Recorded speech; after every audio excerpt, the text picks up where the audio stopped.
ഇന്നിവിടെ പ്രഭാഷണത്തിന് വന്നിരിക്കുന്നത് പ്രൊഫസർ ബാലേന്ദ്രൻ നായർ സാറാണ്. ഞാൻ വേറൊന്നും പറയുന്നില്ല. ഇന്നത്തെ സ്വാഗതം പറയുന്നതിന് വേണ്ടി പഠന കേന്ദ്രത്തിൽ നിന്ന് വന്നിരിക്കുന്ന പ്രതിനിധിയാണ് ശ്രീ കനകാംബരൻ അവരുടെ ക്ഷണിക്കുന്നു.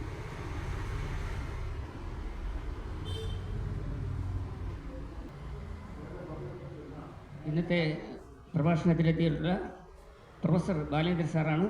എസ് എൻ കോളേജിൻ്റെ ഇംഗ്ലീഷ് വിഭാഗം മേധാവിയായിരുന്നു. പിന്നെ മാസികയുടെ ചീഫ് എഡിറ്ററായിരുന്നു. ഭാരതീയം എന്ന മാസികയുടെ ചീഫ് എഡിറ്ററായിരുന്നു.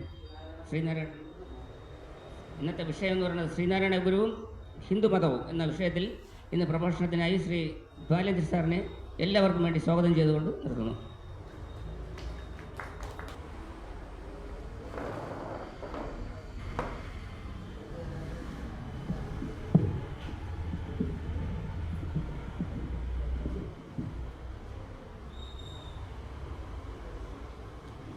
വലിയ ഔപചാരികതയ്ക്കൊന്നും പോകുന്നില്ല. എല്ലാവർക്കും നമസ്കാരം. എന്നെ ഈ പരിപാടിയിലേക്ക് ക്ഷണിച്ചതിന് സാധാരണ പറയുന്ന പോലെ ആത്മാർത്ഥമായിട്ടും നന്ദി പറയുന്നു. കാരണം 125 വർഷം, ഒരു നൂറ്റാണ്ടിലധികമായി ഈ പ്രദേശത്തിൻ്റെ ഭൗതിക വികാസത്തിനും ധാർമ്മിക വികാസത്തിനും കേന്ദ്രമായി ഭവിക്കുന്ന ഒരു പ്രസ്ഥാനത്തിൽ വന്ന് നിൽക്കാനും അതിനുവേണ്ടി തങ്ങളുടെ ജീവിതത്തിൻ്റെ ഒരു അംശം മാറ്റിവെക്കുന്ന മഹത്തുക്കളോട് സംസാരിക്കാൻ അവസരം കിട്ടുക എന്ന് പറയുന്നത് ഒരു വലിയ ഭാഗ്യമായി തന്നെ കരുതുന്നു. എനിക്ക് ഈ ഭാഗ്യത്തിന് അവസരമുണ്ടാക്കി തന്ന നിങ്ങൾ ഓരോരുത്തരോടും, പ്രത്യേകിച്ച് സഹോദരതുല്യം പരസ്പരം സ്നേഹബഹുമാനങ്ങൾ പങ്കുവയ്ക്കുന്ന ശിശുപാലൻ സാറിനോടും അദ്ദേഹത്തിൻ്റെ അഭാവത്തിലാണെങ്കിലും നന്ദി അറിയിക്കുന്നു. എനിക്ക് തന്നിട്ടുള്ള വിഷയം ഗുരുദേവനും ഹിന്ദുമതവും എന്നതാണ്. അപ്പോൾ ഒരു കാര്യം പറഞ്ഞിട്ട്, എനിക്ക് നിൽക്കാൻ പ്രയാസമുള്ളപ്പോൾ ഞാനൊന്നിരിക്കും, നിങ്ങളുടെയൊക്കെ അനുവാദം ഉണ്ടാകണം. ഓക്കെ. ഈ വിഷയത്തിൽ എന്തോ ഒരു കല്ലുകടി എനിക്ക് തോന്നി, പറയാതിരിക്കാൻ പറ്റില്ല. രണ്ട് കാര്യങ്ങളുണ്ട്. ഒന്ന്, ഗുരുദേവനെ ഒരു മതത്തിലും ജയിലിലിടാനൊക്കുകയില്ല. രണ്ട്, ഹിന്ദുമതം എന്നൊരു മതമുണ്ടോ എന്ന സന്ദേഹം. ഈ രണ്ട് കാര്യങ്ങളാണ്. അപ്പോൾ ഇത് ഏതായാലും ഗുരുദേവനെക്കുറിച്ച് പറയാനും ഹിന്ദുമതത്തെക്കുറിച്ച് പറയാനും തുടങ്ങുന്നതിന് മുമ്പ് ഹിന്ദു എന്താണ്, ഗുരുദേവൻ എന്താണ് എന്നറിയുന്നു. ഹിന്ദു എന്ന് പറയുന്ന ആ ഒരു പദം, അത് തന്നെ ഒരു വൈകല്യത്തിൽ നിന്നുണ്ടായതാണ്. നമുക്കൊരു സിന്ധു നദിയുണ്ട്. ഈ സിന്ധു നദി ഒരതിരായിരുന്നു ഒരു കാലത്ത് ഭാരതവർഷത്തിൻ്റെ. സിന്ധു നദിക്ക് അപ്പുറത്ത് കുറേ ദൂരം കഴിഞ്ഞാൽ ഇറാൻ, ഇറാഖ് ഭാഗത്തൊക്കെ യൂഫ്രട്ടീസ്, ടൈഗ്രിസ് നദികളുടെ ആ ഭാഗത്തൊക്കെ ഉള്ള സംസ്കാരമായിരുന്നു പേർഷ്യൻ സംസ്കാരം. അന്ന് ഇന്നത്തെ കണക്ക് വേലിയും മതിലും ഒന്നുമില്ല. അപ്പം ഈ ഒരു സംസ്കാരത്തിൻ്റെ ന്യൂക്ലിയസ് ആയിട്ട് ഭവിക്കുന്നിടത്ത് നിന്ന് അകന്നകന്ന് പോകും തോറും അതിൻ്റെ തീവ്രത കുറഞ്ഞ് അടുത്ത സ്ഥലത്ത് വരുമ്പോൾ അവരുമായിട്ട് മിങ്കിൾ ചെയ്യുന്ന ഒരു മിക്സഡ്, ഒരു സമ്മിശ്ര സമൂഹമായിരിക്കും. അപ്പം ആ പേർഷ്യൻ ഭാഗത്ത് നിന്നുള്ള ആളുകൾ ഇങ്ങോട്ടും ഇവിടെ നിന്നുള്ള ആളുകൾ അങ്ങോട്ടും ഉള്ള സമ്പർക്കം വളരെ കൂടുതലായിരുന്നിരിക്കണം. കാര്യം അന്ന് ട്രേഡ് നടന്നിരുന്നു, വാണിജ്യം നടന്നിരുന്നു, സാംസ്കാരികമായിട്ടുള്ള കൊടുക്കൽ വാങ്ങലുകൾ നടന്നിരുന്നു. അപ്പം പേർഷ്യൻ ഭാഷയിലെ ഒരു വൈകല്യം, അവർക്ക് സാ ഇല്ല, ഹായേ ഉള്ളൂ. അതുകൊണ്ട് സിന്ധു എന്നതിനെ അവർ ഹിന്ദു എന്ന് വിളിച്ചു. നമ്മുടെ നായും ധായും ചേരുന്ന ധായല്ല, അവർക്കതില്ല. അതുകൊണ്ട് അവർ നായും ദായും കൂടെ ചേർത്ത് ഹിന്ദു എന്ന് വിളിച്ചു. അപ്പോൾ ഹിന്ദു നദിയുടെ പേരാണ്. ആ നദി ഒഴുകുന്ന സ്ഥലത്തിനെ അവർ ഹിന്ദുസ്ഥാൻ എന്ന് വിളിച്ചു. ഹിന്ദുസ്ഥാനിൽ താമസിക്കുന്നവരെ അവർ ഹിന്ദുസ്ഥാനികളെന്ന് വിളിക്കേണ്ട ആവശ്യം അവർക്ക് ഒട്ടുമില്ല. പിന്നെ ഞങ്ങളിൽ നിന്ന് വ്യത്യസ്തരായൊരു സമൂഹം. അപ്പോൾ ഐഡൻറ്റിറ്റിയുടെ ഒരു കാര്യത്തിന് വേണ്ടിയിട്ട് മാത്രമാണ് അവർ നമ്മളെ ഹിന്ദുസ്ഥാനികളെന്ന് വിളിച്ചത്, അല്ലാതെ നമ്മളെ അന്യവൽക്കരിക്കാൻ വേണ്ടി ചെയ്തതല്ല. തെറ്റിദ്ധരിക്കരുത്. കാലക്രമേണ ഈ ഹിന്ദു എന്ന് പറയുന്നത് ആളുകളെയും വിളിക്കാൻ തുടങ്ങി. ചൈനക്കാരനെ നമ്മൾ ചൈനീസ് എന്ന് വിളിക്കുന്ന പോലെയേ ഉള്ളൂ. അങ്ങനെ അവരുടെ ഭാഷയിലെ ഒരു അപര്യാപ്തത കൊണ്ട് മാത്രം ഉണ്ടായ ഒരു പേരാണ് ഹിന്ദു. ഇനി ഈ ഹിന്ദു എങ്ങനെ മതമായി എന്ന് ചോദിച്ചാൽ അതും ഒരു എന്താ പറയുന്നത്, നമ്മൾ ഈ വക്രബുദ്ധി എന്ന് പറയത്തില്ലേ, ദുഷ്ടബുദ്ധി. ആ ദുഷ്ടബുദ്ധിയാണ് ഹിന്ദുവിനെ മതമാക്കിയത്. അതിനു മുമ്പ് മതമൊന്നും ഇന്ത്യയിലില്ലായിരുന്നു, ദൈവം പോലും ഇല്ലായിരുന്നു. പിന്നല്ലയോ മതമേ ഇല്ലായിരുന്നു. ദൈവം എന്ന് പറയുന്ന സങ്കല്പം പോലും മറ്റുള്ളവർ ഇവിടെ വന്നതിന് ശേഷം നമ്മുടെ തലയ്ക്കകത്തോട്ട് അടിച്ചേൽപ്പിച്ച ഒരു സാധനത്തിനെ നമ്മൾ പിന്തുടർന്നുണ്ടാക്കി വെച്ചതാണെന്നുള്ളതാണ് സത്യം. അതിനു മുമ്പ് ദൈവവും ഇല്ലായിരുന്നു. നമുക്കുണ്ടായിരുന്ന കാര്യങ്ങൾ മറ്റു പലതുമാണ്.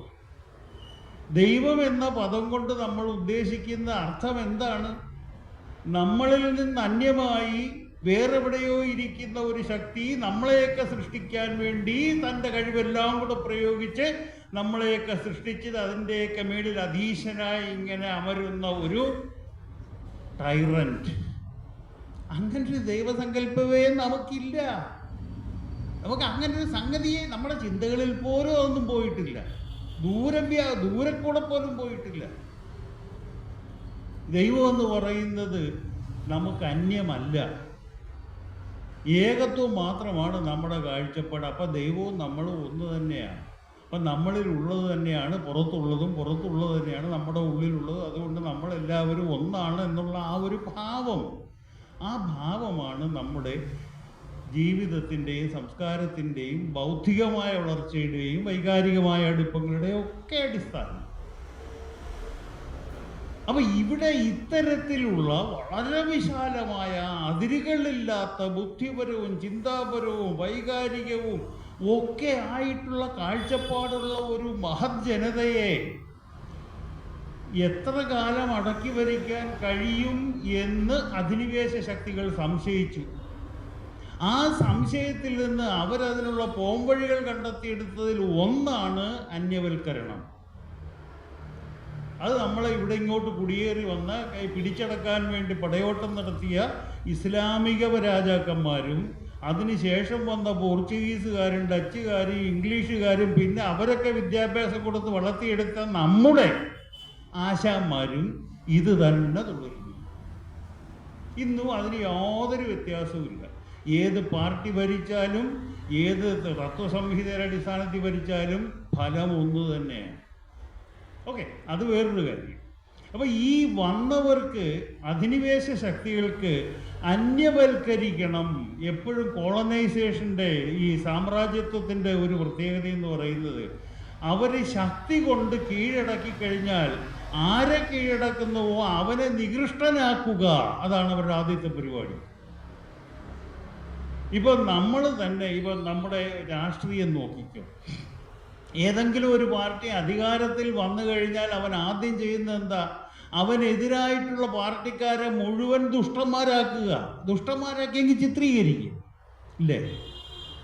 ഞങ്ങൾ കയറുന്നതിന് മുമ്പ് വരെ ഭരിച്ചിരുന്ന ആ കാർക്കോടകൻ ചെയ്തിട്ടുള്ള ഇന്ന ദോഷങ്ങളാണ്, അതുകൊണ്ട് അവനെ ചെയ്തിനടിക്കുക. എല്ലാവരും ചെയ്യുന്നത് അത് തന്നെ. ഇത് തന്നെ അധിനിവേശ ശക്തികളും ചെയ്തത്. അവൻ നോക്കിയപ്പോൾ അവനിതിനെക്കുറിച്ച് യാതൊരു ഗ്രാഹ്യവുമില്ല, അവനിതിനെക്കുറിച്ച് ഒരു മണവും ഗുണവും ഇല്ല, അവനൊന്നും അറിഞ്ഞൂടാ.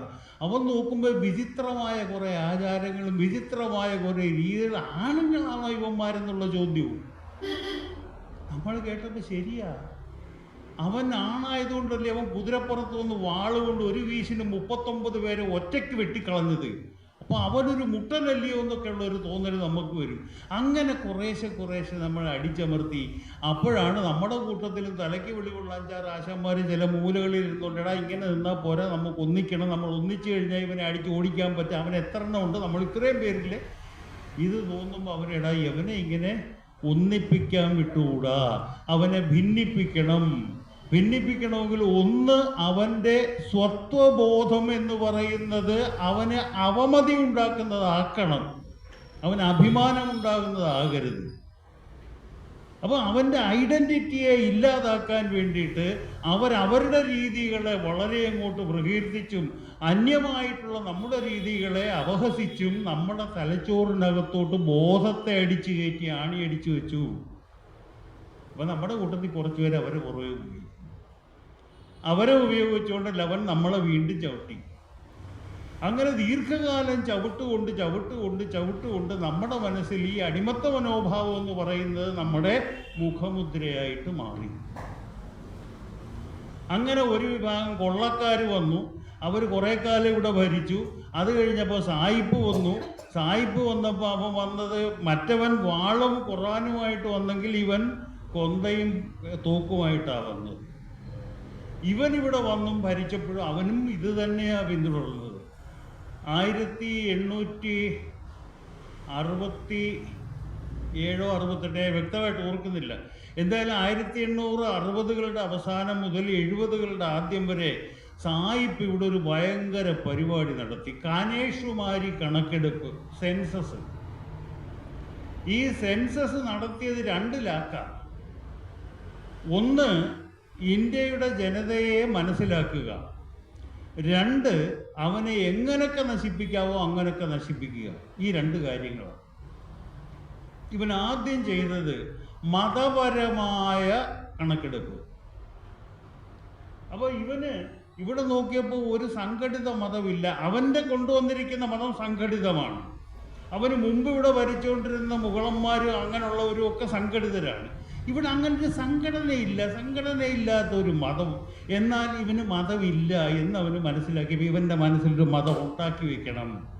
കാര്യം ഇവൻ നോക്കുമ്പോൾ ഏറ്റവും കൂടുതൽ സമൂഹത്തിന് വികാര വിജൃംഭിതരാക്കാൻ പറ്റുന്ന ഒരു സാധനം മതമാണ്. അങ്ങനെ കാര്യം അവൻ ചരിത്രത്തിൽ കാണുന്നതൊക്കെ അതാ. റോമൻ സാമ്രാജ്യത്തിൻ്റെ മതത്തിനെതിരായിട്ട് യേശുക്രിസ്തു പ്രവചനം നടത്തിയപ്പോൾ അദ്ദേഹത്തിൻ്റെ കൂടെ നടക്കുന്നവരെയും കൊല്ലാനായിട്ട് നടന്നു അല്ലേ?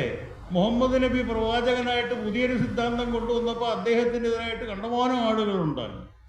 ജൂതായിസം ഞങ്ങളിൽ നിന്ന് വ്യത്യസ്തമാണെന്നുള്ള ഒറ്റ കാരണം കൊണ്ടാണ് ഈ ഇസ്രായേലിനെ ഈ അറബികളെല്ലാം കൂട്ടമായിട്ട് കയറി ആക്രമിക്കുന്നത്. ജൂതായിസം ഞങ്ങൾക്കെതിരാണ്, ഞങ്ങളിൽ നിന്ന് വ്യത്യസ്തമാണെന്നുള്ള ഒറ്റ കാരണം കൊണ്ടാണ് പലായനം ചെയ്ത യഹൂദന്മാരെ യൂറോപ്പ് മുഴുവൻ കൊന്നുകളഞ്ഞത്. എന്തിന് കൂടുതൽ നമ്മുടെ ഗോവായിൽ പോർച്ചുഗീസിൽ നിന്ന് വന്ന ഒരു പാതിരിയല്ല, അങ്ങനെ പട്ടാളക്കാരനാണ്. അങ്ങേര് വന്നിട്ട് ഈ അവിടുത്തുണ്ടായിരുന്ന ആളുകളെയൊക്കെ മതം മാറ്റാൻ ശ്രമിച്ചപ്പോൾ എതിര് നിന്നവരെ മുഴുവൻ ഇൻക്വിസിഷൻ നടത്തി, സ്മാർത്ഥ വിചാരം നടത്തി കൊല ചെയ്യുകയായിരുന്നു. അങ്ങനെ അവിടുന്ന് രക്ഷപ്പെട്ടോടിയ പ്രാണനും കൊണ്ട് ഓടി വന്ന ആളുകളാണ് നമ്മളെ ഈ കേരളത്തിലുള്ള തുളു ബ്രാഹ്മണർ. അക്കൂട്ടത്തിൽപ്പെട്ട ഒരു തുളു ബ്രാഹ്മണനല്ല, അക്കൂട്ടത്തിൽപ്പെട്ട ഗോവയിലുണ്ടായിരുന്ന ഒരു ന്യൂനപക്ഷ താഴ്ന്ന ജാതിയിലുള്ള ഒരു വ്യക്തി ഉണ്ടായിരുന്നൊരു അദ്ദേഹം നമ്മുടെ കേരള യൂണിവേഴ്സിറ്റിയിലെ കെമിസ്ട്രിയുടെ ഡിപ്പാർട്ട്മെൻറ്റ് ഹെഡായിരുന്നു. ലോകം അറിയപ്പെടുന്ന ഒരു കെമിസ്ട്രി ശാസ്ത്രജ്ഞനാണ് അദ്ദേഹം. അപ്പോൾ അങ്ങനെയുള്ള ആളുകൾക്ക് വരെ നടന്നു. കാരണം എന്താ? വ്യത്യാസം. അത് കഴിഞ്ഞ് എന്തായി? ഗോവ എന്ന് പറയുന്നത് ക്രിസ്തീയ സംസ്ഥാനമായി. ഗോവയെന്ന് പറയുന്നത് ക്രിസ്ത്യാനികൾ കണ്ടമാനമുണ്ട്, അത്രയായി. എങ്ങനെ വന്നു? അവൻ പേടിപ്പിച്ചു, കൊന്നുകളയെന്ന് പറഞ്ഞു. അത് കഴിഞ്ഞിട്ടപ്പം വിദ്യാഭ്യാസം കൊടുത്തു. നമ്മളെയൊക്കെ സ്വയം ആത്മനിന്ദ ഉണ്ടാകുന്ന രീതിയിൽ നമ്മുടെ ബോധമണ്ഡലത്തിനെ തന്നെ അവൻ വക്രീകരിച്ചു കളഞ്ഞു. ഇങ്ങനെ വന്നു. അപ്പോൾ ഇങ്ങനെ ഈ വ്യത്യാസം കാണിച്ച് നമ്മളിലും ഒരു അപകർഷബോധത്തിൽ നിന്ന് ഉളവായ ഒരു അന്യത്വം സൃഷ്ടിക്കെടുക്കാൻ പറ്റി. അങ്ങനെയാണ് നമ്മൾ ഹിന്ദുവാണെന്ന് അംഗീകരിച്ച സായിപ്പ് ബോധപൂർവം ചെയ്തതാണ്.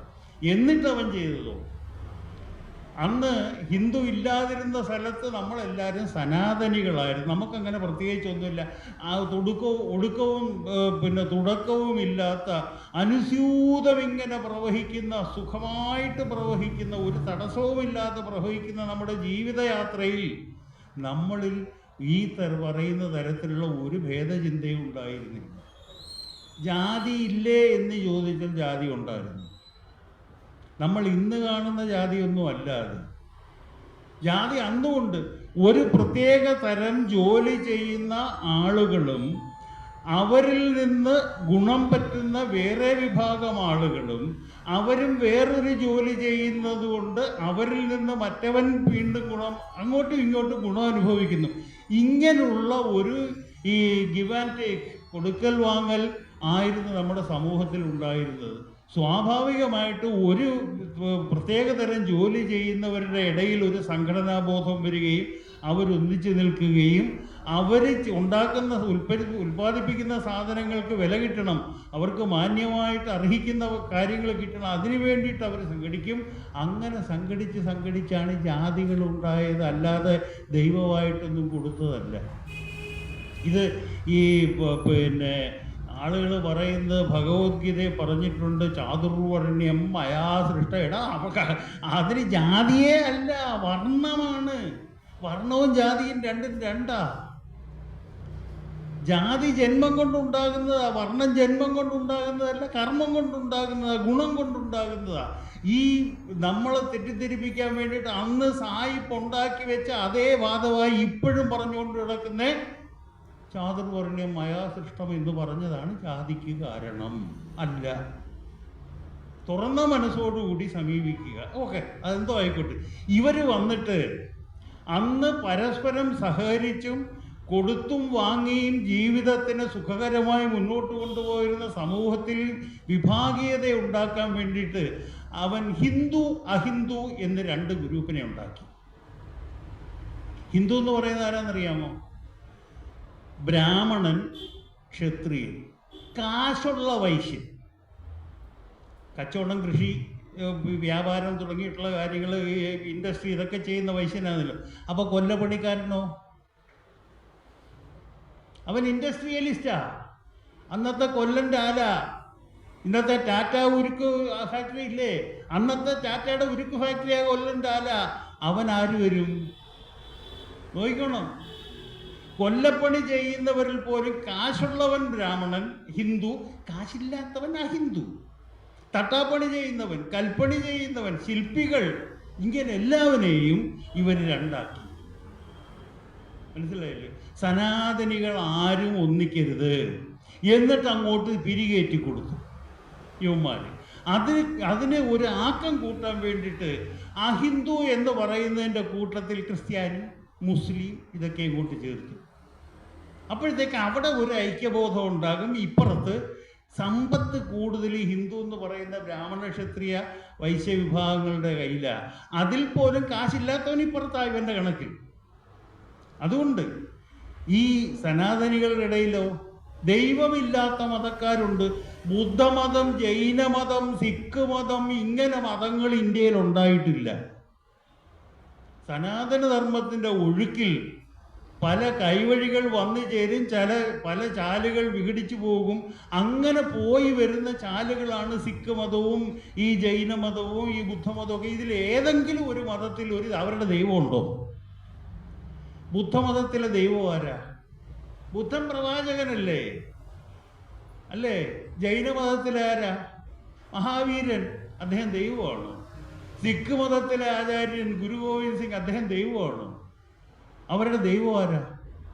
അവരൊക്കെ ദൈവത്തിൽ വിശ്വസിക്കുന്നവരാണല്ലോ. അവർക്കും ദൈവമില്ല. സനാതന ധർമ്മത്തിൽ വൈദേശികമായ ആശയങ്ങൾ കടന്നു വന്ന് പുഴുക്കുത്തായപ്പോൾ അവയെ പരിഷ്കരിക്കാൻ വേണ്ടിയിട്ട് ബുദ്ധിപൂർവം അവർ സനാതന തത്വത്തിൻ്റെ മൂല്യങ്ങളെ ആണിയടിച്ചുറപ്പിച്ചു വയ്ക്കാൻ വേണ്ടി നടത്തിയ ശ്രമങ്ങളുടെ ഫലമാണ് ഈ ബുദ്ധ രീതി, ജൈന രീതി, സിഖ് രീതി, ഇങ്ങനെയൊക്കെ ഉള്ളവ. ഇപ്പം നമ്മുടെ നാട്ടിൻപുറത്ത് തന്നെ, നമ്മുടെ നാട്ടിൽ തന്നെ, ഞാൻ രാഷ്ട്രീയം പറയുകയാണെന്ന് കരുതരുത്, ഒരേ പുസ്തകത്തിൽ എഴുതിയിരിക്കുന്ന ഒരേ തത്വശാസ്ത്രത്തിൽ വിശ്വസിക്കുന്ന ആളുകൾ 72 പാർട്ടിയില്ലേ? ഒരേ പുസ്തകത്തിൽ പറയുന്ന ഒരേ ആൾ എഴുതി വെച്ചിട്ടുള്ള സിദ്ധാന്തങ്ങളെ മുറുകെ പിടിച്ചുകൊണ്ട് പ്രവർത്തിക്കുന്നു. പക്ഷെ അവർ ഒന്നിക്കത്തില്ല, വിഘടിച്ച് നിൽക്കും. ഇല്ലേ? അതുപോലെ നമ്മുടെ സനാതനത്തിലും ചില ബിംബങ്ങളുണ്ട്. അത്തരം ബിംബങ്ങളിൽ പെട്ടതാണ് വിഷ്ണു, ശിവൻ, ദേവി. ഇങ്ങനെയൊക്കെ ഉള്ളവർ, ഈ ഒരേ സനാതനധർമ്മ മൂല്യങ്ങളിൽ വിശ്വസിക്കുന്നവർ ചില ബിംബങ്ങളെ അടർത്തിയെടുത്തുകൊണ്ട് പോയി ഇത് ഞങ്ങളുടെയാണ് എന്നും പറഞ്ഞുകൊണ്ട് സംഘടിക്കും. സ്വാഭാവികമാണ്. ഇന്നുള്ളതുപോലെ തന്നെ പണ്ടും. പണ്ടത്തെ കാര്യങ്ങളെ ഇന്ന് വിമർശിക്കുന്നവനും ചെയ്യുന്നത് ഇത് തന്നെ. എന്നിട്ട് അവര് ചില രാജാക്കന്മാർ രാഷ്ട്രീയമായിട്ട് അവരുടെ സുസ്ഥിരതയ്ക്ക് വേണ്ടിയിട്ട് ജനങ്ങളിൽ ശക്തിയുള്ളവനും എണ്ണപരത്ത് കൂടുതലുള്ളവനും ആരാന്ന് നോക്കിയിട്ട് അവൻ്റെ കൂട്ടത്തിൽ കൂടി വൈഷ്ണവ രാജാവ്, ശൈവ രാജാവ്, ശാക്തേയ രാജാവ് എന്നും പറഞ്ഞുകൊണ്ടൊക്കെ മുറവിളി കൂട്ടും. ഇവൻ ഇതിനെയും കൂടെ അങ്ങോട്ട് പിന്നെ മുതലെടുക്കാനായിട്ട് വെച്ച് വൈഷ്ണവ മതം, ശൈവ മതം, ശാക്തേയ മതം എന്നും പറഞ്ഞുകൊണ്ട് മതമാക്കി അങ്ങ് മാറ്റി. മനസ്സിലായില്ലേ? അപ്പോൾ ഈ വിഘടിപ്പിക്കാൻ വേണ്ടിയിട്ട് സനാതനധർമ്മത്തിൽ വിശ്വസിച്ച് ജീവിക്കുന്ന നമ്മളെ വിഘടിപ്പിക്കാൻ വേണ്ടി സായിപ്പിൻ്റെ കുതന്ത്രത്തിൽ നിന്ന് രൂപം പൂണ്ട ഒരു എന്താ പറയുന്നേ, ഒരു പൈശാചിക ജന്മമാണ് ഹിന്ദുമതം എന്ന് പറയുന്ന ആ ഒരു പേര്. അങ്ങനൊരു മതമില്ല. പിന്നെ നമുക്കുള്ളത് ഏതാ? സനാതനത്വമാണ്. ഇനി മതം എന്താണെന്ന് അറിയണ്ടേ?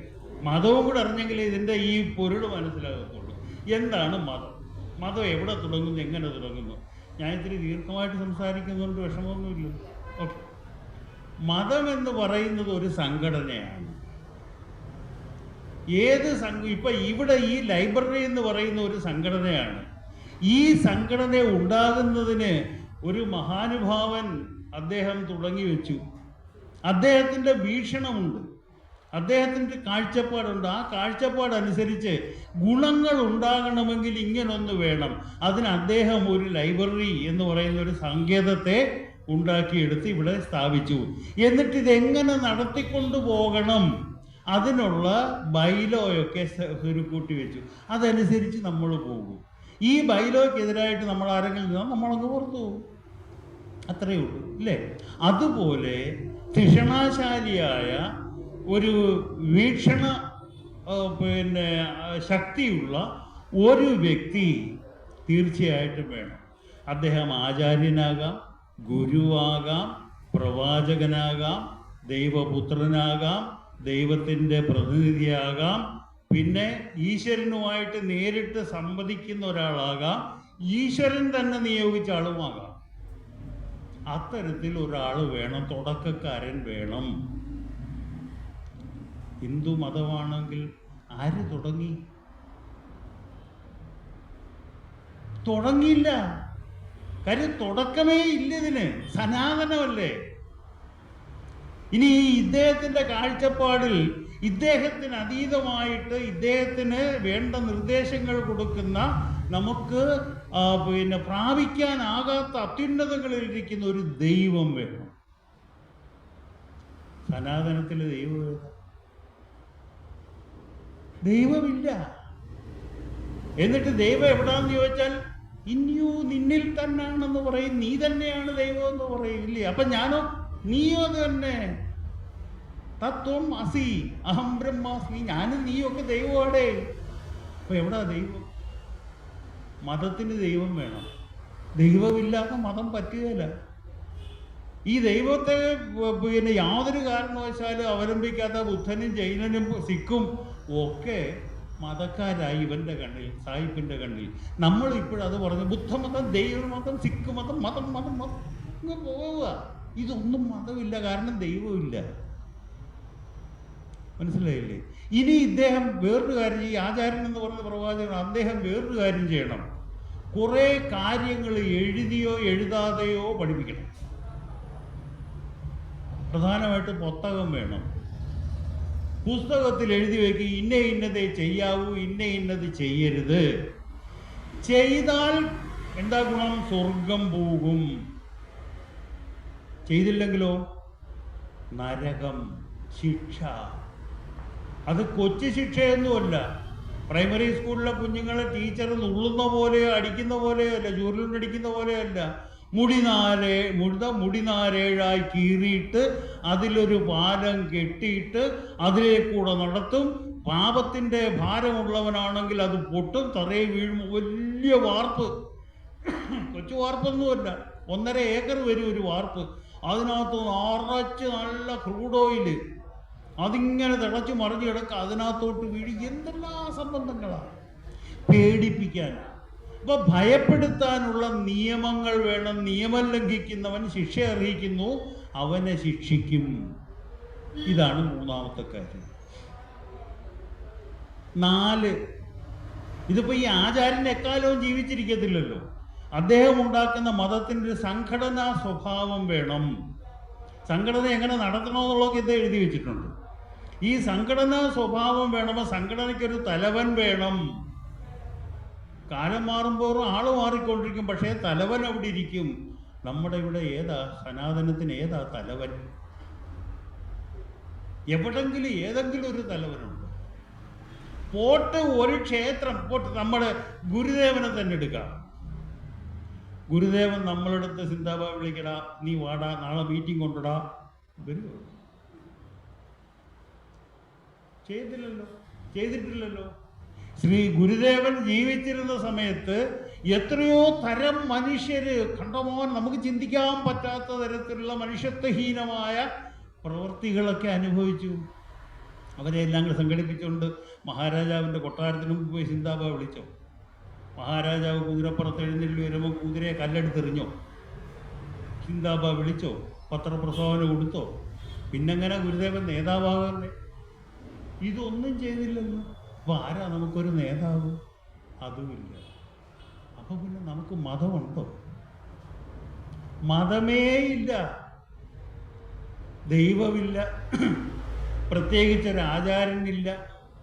ഇതാണ് ആത്യന്തികം എന്ന് പറയാനൊരു പുസ്തകമില്ല, ഒരു സംഘടനയില്ല, ഒരു നേതാവില്ല. പിന്നെന്താ ഉള്ളത്? നമ്മൾ മാത്രം, വേറൊന്നുമില്ല. നമ്മളെന്ന് പറയുമ്പോൾ 2 കാലേ നടക്കുന്ന ഈ മൃഗങ്ങൾ, ഉടുപ്പിടുന്ന മൃഗങ്ങൾ മാത്രമല്ല, 4 കാലേ നടക്കുന്നവനും കാലില്ലാതെ എഴയുന്നവനും എങ്ങോട്ടും നീങ്ങാൻ പറ്റാതെ സ്ഥിരമായി നിൽക്കുന്നതും ഇതെല്ലാം നമ്മൾ തന്നെയാണ്. അപ്പോൾ ഒരിടത്തും തുടക്കവുമില്ല, ഒടുക്കവുമില്ല, അതിരില്ല. അപ്പൊ അതിരില്ലാത്ത, സർവ്വതിനെയും ഉൾക്കൊള്ളുന്ന, സർവ്വതിനെയും സ്നേഹിക്കുന്ന, സർവ്വതും ഞാനാണെന്നും ഈ സർവ്വതിലും ഞാനുണ്ടെന്നും ധരിച്ച് ബോധ്യപ്പെട്ട് സുഖമായിട്ട് മനസമാധാനത്തോടെ ജീവിതം നയിക്കുന്ന ഒരു വിഭാഗം ആളുകളാണ് സനാതനികൾ. നമ്മൾ എവിടെയും അതിര് വെച്ചിട്ടില്ല. ഈ അതിരില്ലായ്മ എന്ന് പറയുന്ന അതിരില്ലായ്മ എന്നാണ് ഭൂമിക്ക് മാത്രമല്ല, കെട്ടിടത്തിന് മാത്രമല്ല, സംസ്ഥാനത്തിനോ രാജ്യത്തിനോ ഭൂഖണ്ഡത്തിനോ മാത്രമല്ല, നമ്മുടെ ഉള്ളിലുള്ള സർവ്വപ്രതലങ്ങളിലും അതിരെന്ന് പറയുന്ന സാധനം ഇല്ലാതിരിക്കണം. ഇതാണ് നമ്മുടെ ധാർമ്മികമായ അടിത്തറ. സനാതനത്വത്തിൻ്റെ ധാർമ്മികമായ അടിത്തറ.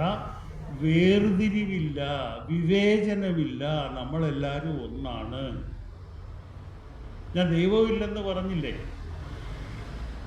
അത് നമ്മുടെ സ്കന്ദപുരാണത്തിൽ ഒരു കഥയുണ്ട്, നിങ്ങൾക്ക് അറിയാമായിരിക്കും.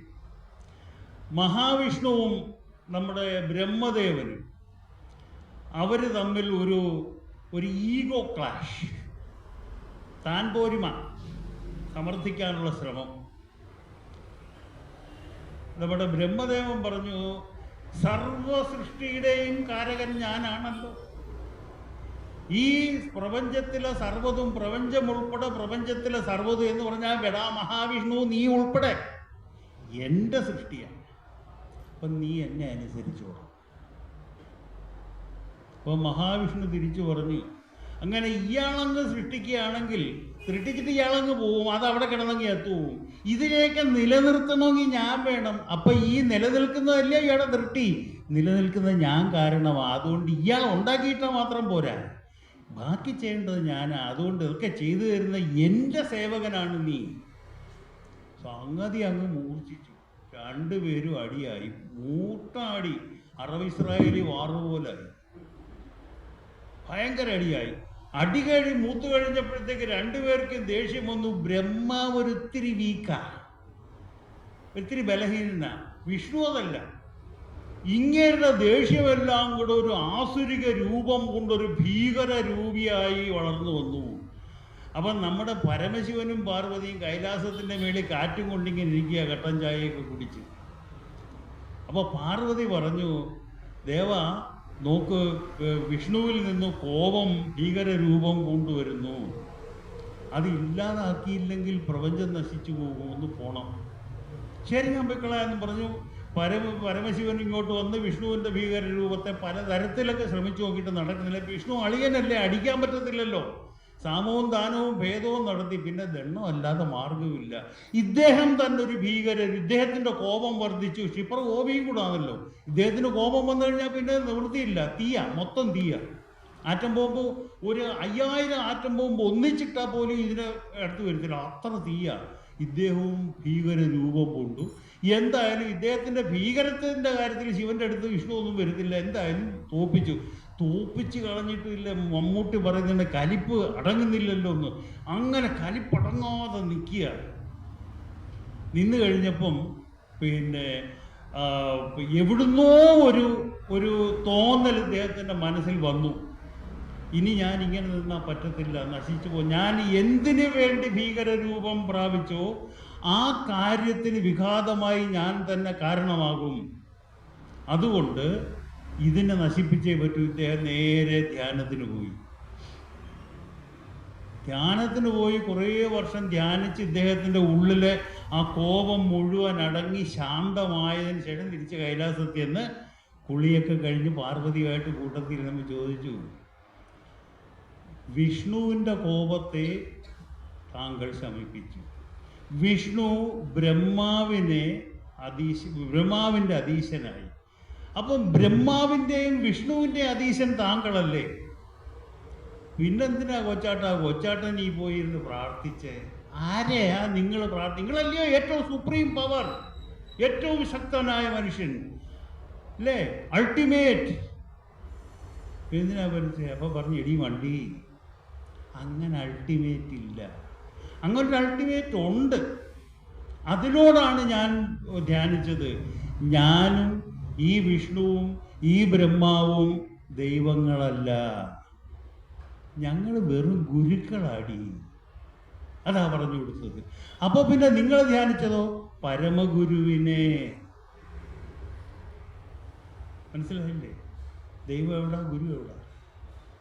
നമുക്ക് വെളിച്ചം കാണിച്ചു തരുന്ന ശക്തി, നമുക്ക് വിജ്ഞാനം തരുന്ന ശക്തി, നമുക്ക് അറിവ് തരുന്ന ശക്തി, നമുക്ക് ബോധം തരുന്ന ശക്തി, ആ ശക്തിയുടെ പരമപവിത്രമായ ഏറ്റവും മുകളിലുള്ള ആ സ്ഥാനത്തിരിക്കുന്ന ശക്തി രൂപത്തെയാണ് ഞാൻ ധ്യാനിച്ചത്. ആ ശക്തി സ്നേഹത്തിൻ്റെ രൂപമാണ്. ആ സ്നേഹത്തിൻ്റെ രൂപത്തിലിരിക്കുന്ന ആ ശക്തിയുടെ സ്നേഹ ലാളനകൾ ഏൽക്കാൻ വേണ്ടി ഞാൻ എൻ്റെ സർവ്വതും അതിലേക്ക് അർപ്പിച്ചുകൊണ്ട് കണ്ണടച്ചിരുന്നു. ആ സ്നേഹം എന്നിലേക്ക് വാർന്നൊഴുകി, എൻ്റെ കോപവും താപവും എല്ലാം പോയി, ഞാൻ ശാന്തമായി. ഇതാണ് നമ്മുടെ ദൈവം. സനാതനിയുടെ ദൈവം എന്ന് പറയുന്നത് അതാണ്. ഏത്? ആ പരമമായ ബോധരൂപം. അത് ഊർജരൂപമാണ്. ഊർജമെന്ന് പറയുന്ന സാധനം അതീന്ദ്രിയമൊന്നുമല്ല. നമ്മളെ ഈ ഫാൻ കറങ്ങുന്നതും ലൈറ്റ് കത്തുന്നു, ഈ ശബ്ദം നിങ്ങൾ കേൾക്കുന്നതും, ഈ വണ്ടികൾ ഓടുന്നതും നടക്കുന്നതും, ഞാൻ വർത്താനം പറയുന്നു, പുറത്തോട്ട് പോകുന്ന വായുവിൻ്റെ കാറ്റിൻ്റെ ചലനം, ഇതെല്ലാം ഊർജമാണ്. ഇത് പറയുമ്പോൾ നിങ്ങൾ കേട്ടിരിക്കുമ്പോൾ നിങ്ങളുടെ മനസ്സിൽ തോന്നുന്ന വികാരങ്ങൾ, നിങ്ങളുടെ ചിന്തകൾ, ഇതൊക്കെ ഊർജമാണ്. ഈ ഊർജമല്ലാതെ വേറെന്താ ഉള്ളത്? നമ്മൾ ഈ കാണുന്നതും കേൾക്കുന്നതും പഞ്ചേന്ദ്രിയങ്ങൾ കൊണ്ട് അറിയുന്നതും പഞ്ചേന്ദ്രിയങ്ങൾ കൊണ്ടല്ലാതെ ആറാം ഇന്ദ്രിയം കൊണ്ട് അറിയുന്നതുമായ സർവ്വതും ഊർജം മാത്രമാണ്, വേറൊന്നുമില്ല. അതുകൊണ്ടാണ് നമുക്കൊരു ദൈവമില്ലാത്തത്. മനസ്സിലായില്ലേ? നമ്മൾ ഈ കാണുന്ന ഈ ശിവനും പാർവതിയും ദേവിയും അമ്മയും പിന്നെ അപ്പനും ഇപ്പോൾ അതുകൊണ്ട് തുപ്പലപ്പൂപ്പൻ അങ്ങനെയൊക്കെ ഒത്തിരി പേരുകളുണ്ട്, മാടൻ മറത, ഇതുമൊക്കെ ഉണ്ട്. ഇതെല്ലാം നമ്മൾ നമ്മുടെ കാര്യങ്ങൾക്കായിട്ട് സൃഷ്ടിച്ചു വെച്ചിരിക്കുന്ന ചില സങ്കല്പങ്ങളാണ്. അതിനെക്കുറിച്ച് പറയാനാണെങ്കിൽ ഒരു ക്ലാസ് ഇനിയും വേണം. പോട്ടെ. അപ്പം ഹിന്ദു എന്നതല്ല ഉപയോഗിക്കേണ്ടി, ഞാൻ പറഞ്ഞു വന്നത് ഇതാണ്. ഹിന്ദു എന്നല്ല, സനാതനികളെന്ന് പറയണമായിരുന്നു. അതാണ് ഒരു കാര്യം. നമ്മുടെ ഈ പിന്നെ വിഷയം എടുത്തപ്പോൾ ഹിന്ദു മതം എന്ന് പറഞ്ഞതിൻ്റെ പ്രശ്നമാണ്. മനസ്സിലായില്ലേ? അപ്പോൾ ഇനി നമ്മളുടെ സനാതന ധർമ്മത്തിൽ, ഗുരുവിലേക്ക് വരികയാണ്, നമ്മുടെ സനാതന ധർമ്മത്തിൽ എവിടെയെങ്കിലും ആരെങ്കിലും ദൈവത്തിനെ പ്രാർത്ഥിക്കണം എന്ന് പറഞ്ഞിട്ടുണ്ടോ? നമ്മൾ ക്ഷേത്രത്തിൽ പോകും, അവിടെ അത് പ്രാർത്ഥനാലയമാണോ ക്ഷേത്രം? ഈ പ്രാർത്ഥന എന്ന് പറയുന്ന ആ ഒരു രീതി തന്നെ നമുക്ക് വന്നത് ദൈവം അന്യനാണ്, ഞാനല്ല എന്ന ബോധം ഉറച്ച ആളുകൾ ആ ദൈവത്തിനെ പ്രീതിപ്പെടുത്താൻ വേണ്ടി ചെയ്യുന്ന ചില കാര്യങ്ങളാണ്. ആ ശീലം നമ്മളിലേക്ക് വൈദേശികൾ അടിച്ചു കയറ്റി കഴിഞ്ഞപ്പോൾ നമ്മളതിനെ അന്ധമായി പിന്തുടർന്നു പോയതാണ്. നമ്മൾ ക്ഷേത്രത്തിൽ പോകുന്നത് ആരാധിക്കാനോ പ്രാർത്ഥിക്കാനോ അല്ല. ക്ഷേത്രപ്രാർത്ഥന എന്നൊരു പ്രയോഗം നിങ്ങൾ എവിടെങ്കിലും കേട്ടിട്ടുണ്ടോ? ക്ഷേത്രപ്രാർത്ഥന, അങ്ങനെ ക്ഷേത്ര ദർശനമോ? ക്ഷേത്ര ദർശനമുണ്ട്. നമ്മൾ ക്ഷേത്രത്തിൽ പോകുന്നത് ദർശിക്കാനാ. ആരെ ദർശിക്കാൻ? എനിക്ക് എൻ്റെ ഉള്ളിലേക്ക് നോക്കി എന്നെ ദർശിക്കാൻ സാധിക്കാത്തത് കൊണ്ട് ഞാൻ എൻ്റെ ഉള്ളിലുള്ളതിനെ പുറത്തുള്ള ഒന്നിലേക്ക് പ്രൊജക്റ്റ് ചെയ്തിട്ട് അതിൽ പ്രൊജക്റ്റ് ചെയ്യുന്ന എന്നെ കാണാൻ വേണ്ടി പോകുന്നതാണ്. അതിനാ ക്ഷേത്രത്തിൽ പോകുന്നത്. അല്ല നമ്മൾ വിചാരിക്കണം അവിടെ ചെന്ന്, പിന്നെ നമുക്ക് ഒത്തിരി അനാചാരങ്ങൾ ഉണ്ടായിട്ടുണ്ട്. അങ്ങോട്ട് ചെന്ന് ദേഹം മുഴുവൻ ശൂലം കുത്തിക്കയറ്റുക, എന്നിട്ട് കിടന്നുരുളുക, മറിയുക, ആന ചേന മറ്റത് മറിച്ച്, ഇതൊക്കെ ഉണ്ട്. പക്ഷെ ക്ഷേത്രത്തിൽ പോകുന്ന ഇതിനൊന്നുമല്ല. ഇതൊക്കെ നമ്മുടെ ഭ്രാന്തമായിട്ടുള്ള ചില ചിന്താവൈകല്യങ്ങളിൽ നിന്ന് വരുന്നതാണ്. ആത്മപീഡ എന്ന് പറയുന്നത് ഭ്രാന്തമായിട്ടുള്ള ഒരു ചിന്താശകലമാണ്. അല്ലാതെ ആത്മഹത്യ തെറ്റാണല്ലോ. ആത്മഹത്യ ചെയ്യാൻ ആരെങ്കിലും പിന്നെ ആത്മഹത്യയെ സപ്പോർട്ട് ചെയ്യുമോ? ഇല്ലല്ലോ. അങ്ങനെ നമ്മൾ മൊത്തത്തിൽ ഹത്യ ചെയ്യുന്നതിന് പകരം ബ്ലേഡ് കൊണ്ടൊരു കീറുന്നു, അതും ആത്മഹത്യക്ക് സമമാണ്. കാര്യം ഈ സാധനം എൻ്റേതല്ല, ഇതിൻ്റെ ഉടമസ്ഥൻ ഞാനല്ല.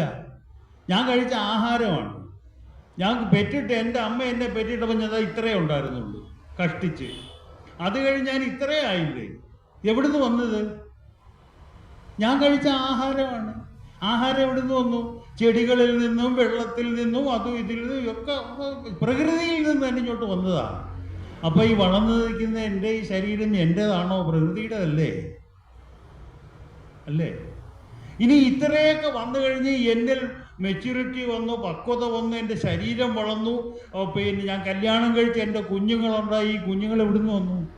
എന്നിൽ നിന്ന് വന്നതാണോ? എന്നിലൂടെ പ്രകൃതിയിൽ നിന്ന് വന്നതാ, എൻ്റെതല്ല. മനസ്സിലാകുന്നില്ലേ? ബോധ്യപ്പെടുന്നുണ്ടോ? എന്നിലൂടെ പ്രകൃതിയിൽ നിന്ന് വരുന്നതാ. ഈ പ്രകൃതി എന്താണ്? ആ പരമമായ ബോധോർജത്തിൻ്റെ പ്രകടിത ഭാവങ്ങളാണ്. ഓരോന്നോരോന്ന് എടുത്തു കഴിഞ്ഞാൽ ആ പ്രകടിത ഭാവങ്ങളിൽ ഒന്ന് മാത്രമാണ് ഞാൻ. അപ്പം ഞാൻ ഒരു അല്പം മാത്രമാണെന്നൊരു ബോധം ഉണ്ടായിക്കഴിഞ്ഞാൽ നമുക്ക് ഒരിക്കലും അന്യത്വ ബോധം ഉണ്ടാകില്ല. ഞാൻ ഒരല്പമാണ്, എന്നെപ്പോലുള്ള അല്പങ്ങളാണ് എൻ്റെ വയറ്റിൽ ദഹനത്തിന് വേണ്ടി സഹായിക്കുന്ന ബാക്ടീരിയ വരെ. നമ്മൾ നന്ദി കെട്ടവരാ നമ്മൾ മനുഷ്യനെന്ന് പറയാം. ഇത്രയും നന്ദി കെട്ട ഒരു മൃഗം വേറെ ഇല്ല. നമ്മൾ വൈകുന്നേരം ആകുമ്പോൾ വെട്ടി അറഞ്ഞ് കയറ്റുന്ന കന്നാലി ഉണ്ടല്ലോ, പോത്ത്, ആട്ട്, ഇതൊക്കെ അങ്ങോട്ട് ഇടിച്ച് കയറ്റി കഴിഞ്ഞാൽ ഇത് കുടലിൽ ചെന്നിട്ട് ദഹിക്കാൻ വേണ്ടിയിട്ട് ബാക്ടീരിയകൾ കണ്ടമാനം അശ്രാന്ത പരിശ്രമം നടത്തുക നമ്മളെ നിലനിർത്താൻ, ആരോഗ്യത്തോടെ നമ്മളെ നിലനിർത്താൻ. ഈ നമ്മളങ്ങോട്ട് ഇടിച്ചു കയറ്റിയ മാംസത്തിലെ പ്രോട്ടീനൊക്കെ അങ്ങോട്ട് വിഘടിപ്പിച്ച് നമ്മുടെ രക്തത്തിലേക്ക് തള്ളിക്കയറ്റി നമ്മളെ അരോഗദൃഢഗാത്രരാക്കാൻ വേണ്ടി നമ്മുടെ കുടലിലും വയറ്റിലും എല്ലാ ഭാഗത്തും കിടന്ന് കുറേ ബാക്ടീരിയകൾ എന്തുമാത്രം സഫർ ചെയ്യുന്നതെന്ന് നമുക്കറിയാമോ? ഇതൊക്കെ ചെയ്തു കഴിഞ്ഞിട്ടും ആൻറ്റിബയോട്ടിക് എടുത്തു കഴിക്കും. ഇവനെ മുഴുവൻ കൊന്നുകളയാം. മനസ്സിലായില്ലേ? അങ്ങനെ ആൻറ്റിബയോട്ടിക് 1 കോഴ്സ് കഴിച്ചു, അസുഖം കുറഞ്ഞില്ല. 2 കോഴ്സ് കഴിച്ചു, അസുഖം കുറഞ്ഞില്ല. 3 കോഴ്സ് കഴിച്ചു, അസുഖം കുറഞ്ഞില്ല. അവസാനം സ്റ്റിറോയിഡ് എന്ന് പറയുന്ന സാധനമൊക്കെ അങ്ങോട്ട് അടിച്ചു കയറ്റി നമുക്കൊരു സുഖമൊക്കെ തന്ന് 4-ാം പക്കം വീട്ടിൽ വിടും. 5-ാം പക്കം അടുത്ത സുഖമായിട്ട് വരും. നന്ദികേടല്ലേ നമ്മളുടെ വയറ്റിൽ നമ്മളെ സഹായിക്കുന്ന ഈ ബാക്ടീരിയകളോട് കാണിക്കുന്നത്? എന്താ കാര്യം? നമ്മൾ ഈ പ്രപഞ്ചത്തിൻ്റെ ഒരല്പം മാത്രമാണെന്നുള്ള ബോധമില്ലാതെ നമ്മൾ മറ്റുള്ളവനെ സംഹരിക്കാൻ വേണ്ടി ജനിച്ചിട്ടുള്ള സുഖഭോഗികളാണെന്നുള്ള ബോധം, ആ ബോധമാണ് നമ്മൾ ഉപദ്രവിക്കുന്നത്. ആ ബോധമില്ലാത്തവൻ ആരോ അവനാണ് സനാതനി. അവൻ്റെ ഉള്ളിൽ ഒരിക്കലും അതിര് വരില്ല, അവൻ്റെ ഉള്ളിൽ ഒരിക്കലും ഭേദചിന്ത വരില്ല. അവൻ വിവേചനത്തോടെ ആരെയും സമീപിക്കില്ല. ഇതാണ് സനാതനത്വം. ഈ സനാതനത്വം നിലനിർത്താൻ വേണ്ടി നിങ്ങൾ അമ്പലത്തിൽ പോയി ഉരുളണ്ട, അമ്പലത്തിൽ പോയി വഴിപാട് കഴിക്കേണ്ട, ഒരു കാര്യവും ചെയ്യേണ്ട. അത് അമ്പലത്തിൽ പൂജ എന്ന് പറയുന്ന തൊഴിൽ ചെയ്യുന്നവൻ്റെ ഉപജീവനത്തിന് കൊടുക്കാം. നമ്മളെ പോലെ അവനും ഇത് ചെയ്യണമല്ലോ. നമുക്കെല്ലാവർക്കും ജോലിയെല്ലാം കഴിഞ്ഞ് വൈകിട്ട് എന്ന് കുളിച്ച് കുട്ടപ്പന്മാരെയും കുട്ടപ്പികളുമായിട്ട് അവിടെ ചെന്നിരുന്ന് ആൽത്തറയിലോ കാഞ്ഞിരത്തിൻ്റെ കീഴിലോ എവിടെങ്കിലും ഇരുന്ന് പരസ്പരം സംവദിക്കുന്നതിനുള്ളൊരവസരമാണ്. അവിടെ ആകുമ്പോൾ നല്ല നല്ല സെറീൻ അറ്റ്മോസ്ഫിയറാണ്. ആ അന്തരീക്ഷത്തിൽ ശുദ്ധവായു ശ്വസിച്ച് നമുക്ക് ഇത്തിരി മനസ്സിന് ഉല്ലാസം കിട്ടും. ഉല്ലാസം കിട്ടുന്നത് പലതരത്തിൽ കിട്ടും. അതിൽ ഏറ്റവും സാത്വികമായ ഉല്ലാസം അവിടെ കിട്ടും. അങ്ങനെ നമുക്ക് നമ്മുടെ ഒരു ദിവസത്തെ അധ്വാനം മുഴുവൻ അവിടെ ഇറക്കി വെച്ചിട്ട് സ്വസ്ഥചിത്തരായി വീട്ടിലേക്ക് വരാനുള്ള ഒരു ഉപാധിയാണ് ക്ഷേത്രം. ഈ ക്ഷേത്രം അതിനു വേണ്ടി മാത്രം. അവിടെ പോയി വേറൊന്നും ചെയ്യണ്ട. അപ്പോൾ ഈ പറഞ്ഞ കാര്യങ്ങളൊക്കെ നമ്മുടെ ഭൗതിക ജീവിതത്തിൽ മാത്രമല്ലേ ഒതുങ്ങുന്നുള്ളൂ. നമുക്കതല്ലാതെ വേറൊരു ജീവിതമുണ്ടോ ഒന്ന് ആലോചിച്ച് നോക്കിയോ? ചിലർക്കൊക്കെ ഉണ്ട്. ഇപ്പോൾ ഗുരുദേവനുണ്ട്, ചട്ടമ്പി സ്വാമികളുണ്ട്, അല്ലെങ്കിൽ രമണ മഹർഷിയുണ്ട്. ഇങ്ങനെയൊക്കെയുള്ള ചില ആളുകൾക്ക് ഭൗതികാതീതമായിട്ടുള്ള ബോധ മണ്ഡലത്തിൽ വിരാജിച്ചവരാണ് അവരൊക്കെ. അതുകൊണ്ട് അവർക്കുണ്ട് അത്തരത്തിലുള്ള. നമ്മളെ സാധാരണക്കാരന് ഭൗതികാതീതമായിട്ട് എന്ത് ജീവിതമാവുള്ളത്? സാധാരണക്കാരന് ഭൗതികാതീതമായി ഒരു ജീവിതവുമില്ല, അല്ലേ? നമ്മുടെ ഈ ഒരു തിരുവനന്തപുരം ജില്ല എടുക്കുക. കേരളത്തിലാകപ്പാടെ 3 കോടിയുണ്ട്, അല്ലേ? 3-4 കോടി ജനമുണ്ട്. അതിൻ്റെ 14 തിരുവനന്തപുരത്തുണ്ടെന്ന് സങ്കല്പിക്കുക. ഇതിലെത്ര പേര് ഭൗതികാതീതമായിട്ടുള്ള ഇന്ദ്രിയാതീതമായിട്ടുള്ള ജീവിതം നയിക്കുന്നവരുണ്ട്? വിരലിലെണ്ണ. അതിനപ്പുറത്തോട്ട് പോകാൻ പറ്റില്ല. അപ്പോൾ ബഹുഭൂരിപക്ഷത്തിൻ്റെയും ജീവിതം ഭൗതിക ജീവിതമാണ്. ഈ ഭൗതിക ജീവിതത്തിൽ നമുക്ക് സുഖവും സമാധാനവും അനുഭവിക്കണം. അതിന് 5 കാര്യങ്ങൾ വേണം. അതിന് പഞ്ചകമെന്ന് പറയും. സനാതന ധർമ്മത്തിൽ നമ്മൾ നിലനിൽക്കാൻ വേണ്ടി നമുക്ക് അവശ്യം ഉണ്ടായിരിക്കേണ്ട 5 കാര്യങ്ങളാണ്. 1 ആരോഗ്യം. നമ്മളുണ്ടല്ലോ, നമ്മൾ ആൾറെഡി ഉണ്ട്. അതുകൊണ്ട് നമുക്ക് വേണ്ടുന്ന 1 ഏറ്റവും പ്രധാനം ആരോഗ്യം. അത് എക്സ്പ്ലെയിൻ വിശദീകരിക്കേണ്ട കാര്യമില്ല. ആരോഗ്യമില്ലാതെ ഒന്നുമില്ല. ആരോഗ്യമില്ലെങ്കിൽ കട്ടിൽ മാത്രമേ ഉള്ളൂ, നമുക്ക് വേറെ ഒന്നുമില്ല. 2 സമ്പത്ത്. ആരോഗ്യമുണ്ട്, നല്ല ഈ പിന്നെ വേനൽക്കാലത്ത് മണ്ണ് കിളച്ചിടുമ്പോൾ മണ്ണാങ്കട്ട വരില്ല, അതെടുത്ത് ദേഹത്തൊക്കെ ഫിറ്റ് ചെയ്ത് ഞാൻ നല്ല കിങ് കോങ് ആയിട്ടൊക്കെ നിന്നിട്ട് കാശില്ലെങ്കിൽ വല്ല കാര്യമുണ്ട്? ആഹാരം കഴിക്കണമെങ്കിൽ കാശ് വേണം, ഉടുക്കാൻ മുണ്ട് മേടിക്കണമെങ്കിൽ കാശ് വേണം, സമ്പത്ത് വേണം. 3, ഈ ആരോഗ്യവും നിലനിർത്തണം, സമ്പത്തും നിലനിർത്തണം, അതിന് വിദ്യ വേണം, അറിവ് വേണം. ജീവിക്കുന്ന സാഹചര്യങ്ങളുമായിട്ട് പൊരുത്തപ്പെടണമെങ്കിൽ ജീവിത സാഹചര്യങ്ങളെ മനസ്സിലാക്കാനുള്ള ബുദ്ധി വേണം. ബുദ്ധി ഉണ്ടാക്കുന്നത് വിദ്യയിലൂടെയാണ്. വിദ്യ വേണം. ഇത്രയൊക്കെ ഉണ്ട്. നല്ല ആരോഗ്യമുണ്ട്, എനിക്ക് അത്യാവശ്യത്തിന് സമ്പത്തുണ്ട്, ജീവിച്ചു പോകാനുള്ള സമ്പത്തുണ്ട്, എനിക്ക് കാര്യങ്ങൾ അറിയാൻ വിദ്യയുണ്ട്. പക്ഷേ വീട്ടിൽ കയറി വന്ന ഭാര്യയെ ചൂലും ചിരവി എടുത്തുണ്ടാതിക്കുന്നെങ്കിലോ വല്ല പ്രയോജനമുണ്ടോ ഈ ജീവിതം കൊണ്ട്? അതുകൊണ്ട് കുടുംബ സൗഹൃദം, കുടുംബ സമാധാനം, കുടുംബത്തിൽ സ്നേഹം വേണം. അപ്പോൾ എൻ്റെ കുടുംബത്തിൽ ഞാനും ഭാര്യ, എൻ്റെ മക്കളും എല്ലാവരും അളിയന്മാരാണ്, ഭയങ്കര ഫ്രണ്ട്സാണ്. ഞങ്ങളൊരു ഒരു തർക്കവുമില്ല, ഒരു വഴക്കുമില്ല, അങ്ങനെ ഇരിക്കും. പക്ഷെ അയലത്തൊക്കെ അടിയും പിടിയുമാണ്. അവർ വൈകുന്നേരം ആകുമ്പോഴത്തേക്ക് മൈക്ക് വെച്ച് തെറിവിളി തുടങ്ങും. അതിൽ പകുതി തെറി നമുക്കാണ് കിട്ടുന്നത്, പകുതി തെറി അപ്പുറത്തുള്ളവനായിരിക്കും. അങ്ങനെ അടിശണ്ടയാണ്. ആ സ്ഥലത്ത് നമുക്ക് ജീവിക്കാൻ പറ്റും. അവർക്ക് സമാധാനമായിട്ടുള്ള ജീവിതമുള്ളൂ. അതുകൊണ്ട് സാമൂഹ്യമായ സമാധാനവും ഹാർമണിയും ഐക്യം.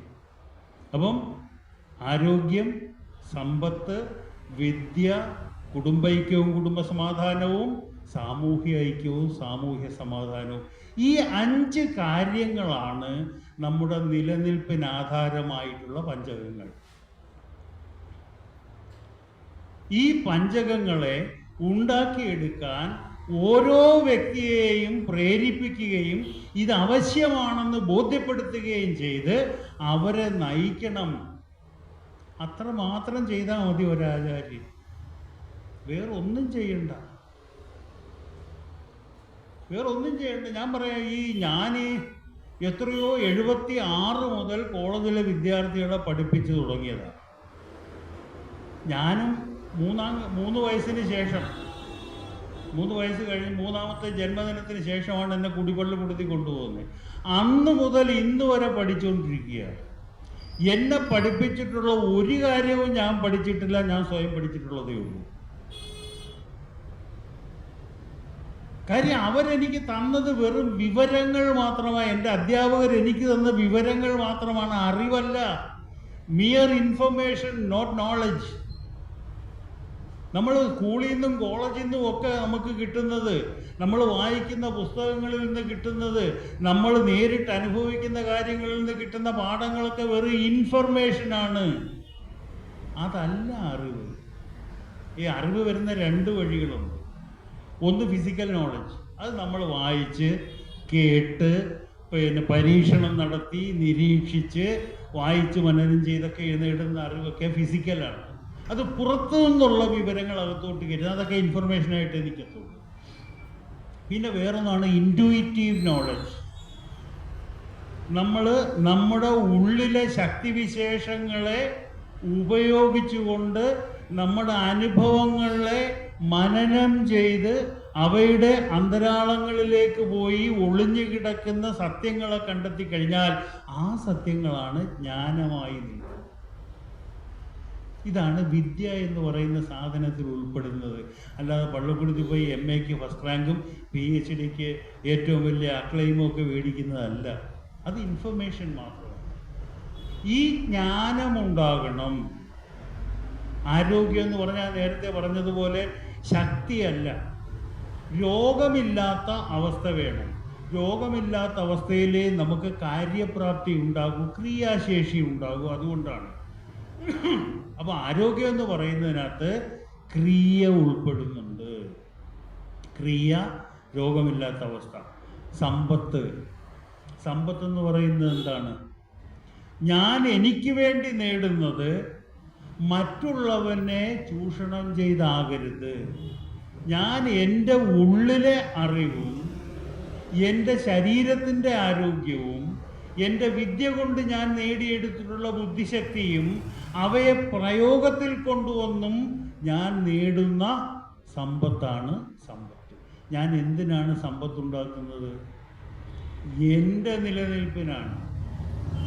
എനിക്ക് ഒറ്റയ്ക്ക് നിലനിൽക്കാൻ പറ്റുമോ? എനിക്ക് ഒറ്റയ്ക്ക് നിലനിൽക്കാൻ പറ്റില്ല. അപ്പം ഞാനുണ്ടാക്കുന്ന സമ്പത്ത്, എനിക്ക് ശേഷിയും ബുദ്ധിയും അറിവും ഒക്കെ കൂടുതലായതുകൊണ്ട് ഞാൻ കുറച്ച് കൂടുതൽ സമ്പത്ത് ഉണ്ടാക്കുന്നെങ്കിൽ എന്നോളം ഇല്ലാത്ത എൻ്റെ സഹോദരങ്ങൾ എനിക്ക് ചുറ്റും കണ്ടമാനം കാണും. അവർക്ക് കൊടുക്കണ്ടേ? ഞാൻ ഭയങ്കര ആരോഗ്യവാൻ, ഭയങ്കര ബുദ്ധിജീവി, ഞാൻ നല്ല സമ്പന്നൻ, പക്ഷേ എൻ്റെ മക്കളൊക്കെ ചട്ടുകാലനും മറ്റതുമൊക്കെ ആയിപ്പോയാൽ എന്തു ചെയ്യും? എൻ്റെ ഈ സമ്പത്ത് കൊണ്ട് വല്ല നേട്ടവുമുണ്ടോ? ഒന്നുമില്ല. അപ്പം നമ്മളുണ്ടാക്കുന്ന സമ്പത്ത് നമുക്ക് വേണ്ടിയല്ല ഉണ്ടാക്കുന്നത്, മറ്റുള്ളവർക്ക് വേണ്ടിയാണ്. അക്കൂട്ടത്തിൽ ഉള്ളവരെന്ന് പറയുന്ന കൂട്ടത്തിൽ നമ്മളും പെടുന്നത് കൊണ്ട് അവരും നമ്മളും ഒന്നാണ്, നമുക്ക് വേണ്ടിയാണ് ഉണ്ടാക്കുന്നത്. മനസ്സിലായില്ലേ? അപ്പോൾ കുടുംബത്തിലെ ഐക്യം എങ്ങനെ ഉണ്ടാകും?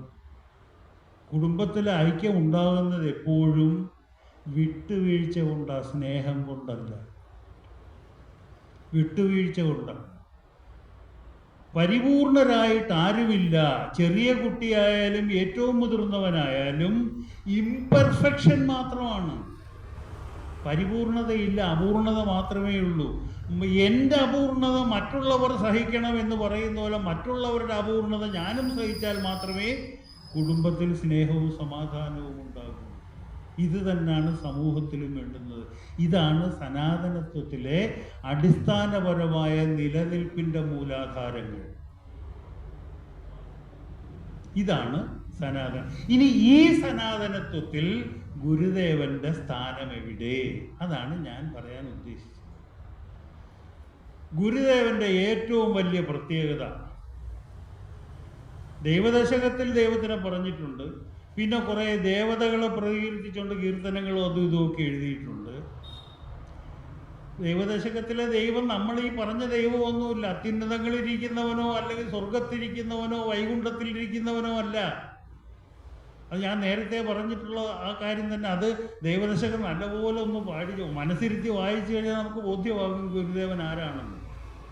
അങ്ങോട്ട് സമയമുണ്ടെങ്കിൽ കിടക്കാം, ഇല്ലെങ്കിൽ ഇപ്പോൾ പറയാം. ഈ പഞ്ചകങ്ങളെന്ന് പറഞ്ഞ 5 കാര്യങ്ങൾ നിങ്ങളിൽ നിർബന്ധമായിട്ടും രൂഢമൂലമായി നിലനിൽക്കണം എന്ന് നിഷ്കർഷിച്ച, നിർബന്ധപൂർവം പറഞ്ഞ് അടിച്ചേൽപ്പിച്ച ഏക ഗുരു ഗുരുദേവനാണ്. ഏക ഗുരു. ഇപ്പോൾ ഈ ചില വൈതാളികന്മാർ, എനിക്ക് തെറി പറയാൻ പറ്റാത്തതുകൊണ്ട് ഞാൻ ആ വാക്കുകൾ പറയുന്നില്ലെന്നേ ഉള്ളൂ, പറഞ്ഞു വെച്ചുകൊണ്ട് ഗുരുദേവൻ പറഞ്ഞെന്ന് വിദ്യ കൊണ്ട് പ്രബുദ്ധരാകാൻ. പാപമാണ് അങ്ങനൊക്കെ പറയുന്നത്. വിദ്യ കൊണ്ട് പ്രബുദ്ധതയല്ല, വേറെ എന്തോ ചുണ്ണാമ്പാ കിട്ടുന്നത്. വിദ്യ കൊണ്ട് പ്രബുദ്ധതയെ കിട്ടൂ, വേറൊന്നും കിട്ടില്ല.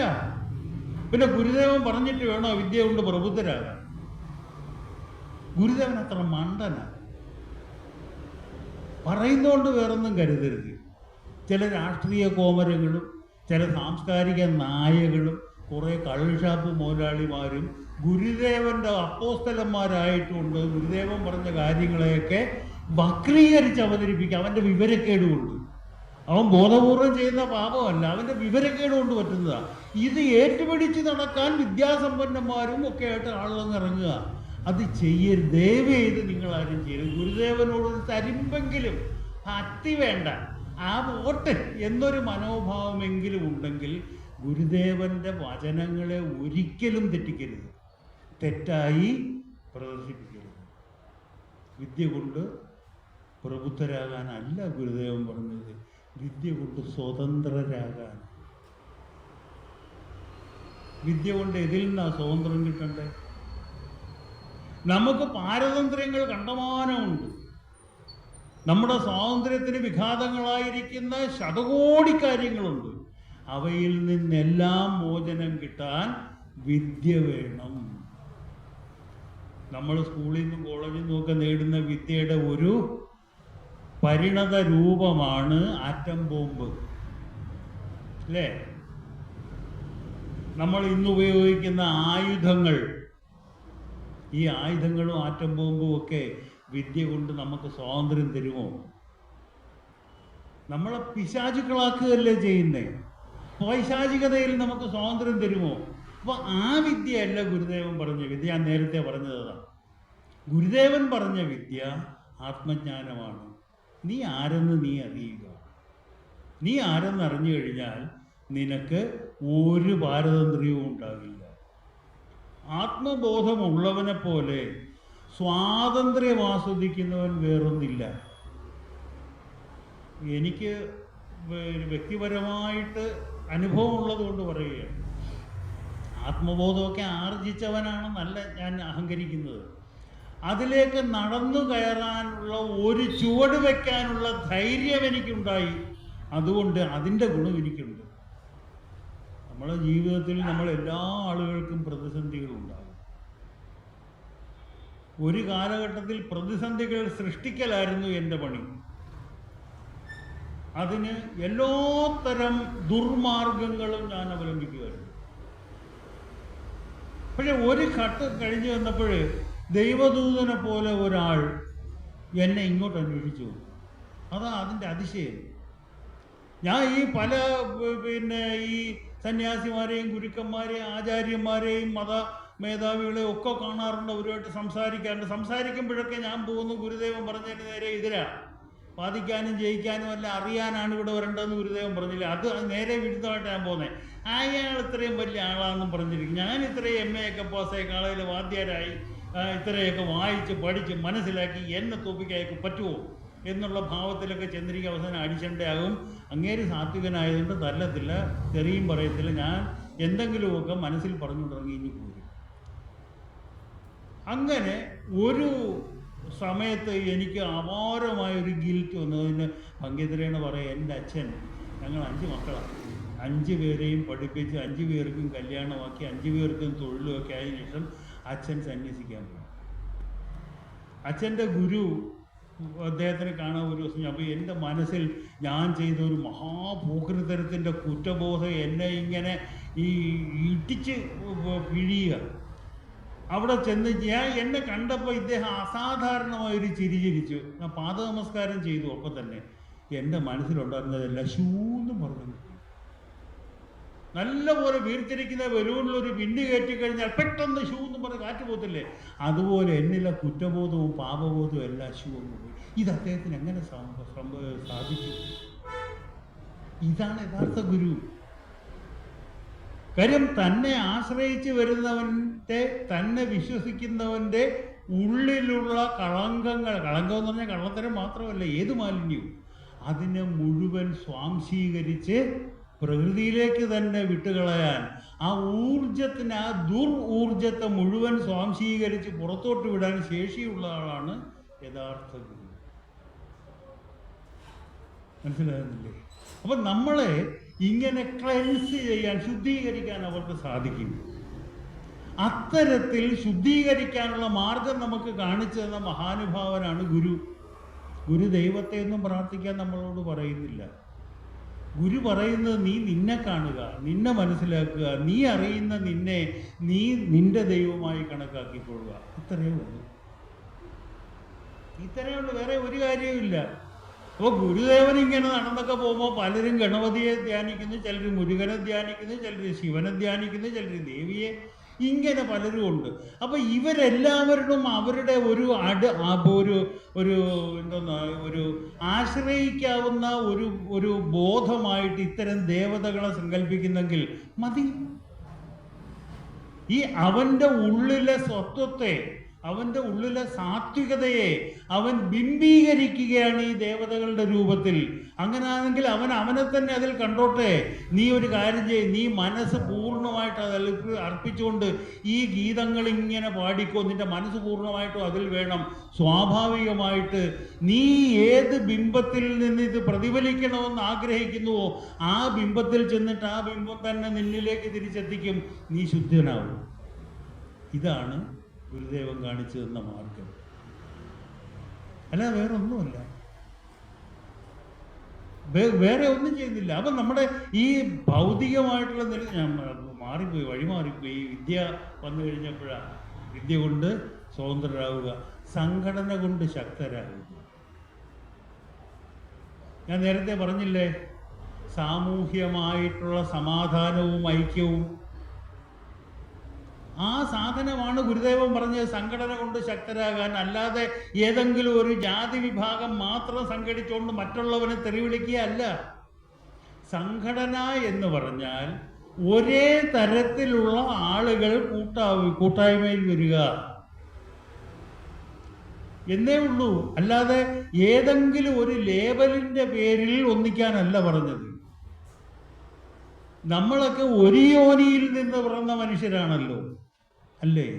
അല്ലെന്ന് പറയാൻ പറ്റില്ല, പറയാൻ പറ്റില്ല. അതിനും ഒരു ചരിത്രം കിടപ്പുണ്ട്. നമ്മൾ നരവംശശാസ്ത്രം പറയുന്നത് ആഫ്രിക്കയിലാണ് നമ്മൾ ഇന്ന് കാണുന്ന ഇരുകാലി ഹോമോസാപ്പിയൻസ് എന്ന് പറയുന്ന മനുഷ്യനുണ്ടായതെന്ന്. അവിടുന്ന് പല ദേശങ്ങളിലേക്ക് ഇവർ കുടിയേറിപ്പാർത്ത് പല കാരണങ്ങളുണ്ട്. അങ്ങനെ പോയി ലോകത്തിൻ്റെ എല്ലാ ഭാഗത്തും ഹോമോസാപ്പിയൻസ് എടുത്ത് എത്തിയ ആസ്ട്രേലിയ കോടാനോടി വർഷങ്ങൾ കൊണ്ടാണ് സംഭവിച്ചത്. പക്ഷേ ലോകത്തിൻ്റെ എല്ലാ ഭാഗത്തും എല്ലാ സമൂഹത്തിലും മാറ്റമില്ലാതെ ഇന്ന് നിലനിൽക്കുന്ന ഒരു കാര്യമുണ്ട്. അതാണ് രാമായണ കഥ. അറിയാമോ? 7000-ത്തിലധികം രാമായണ കഥകൾ ലോകം മുഴുവൻ വ്യാപിച്ചു കിടപ്പുണ്ട്.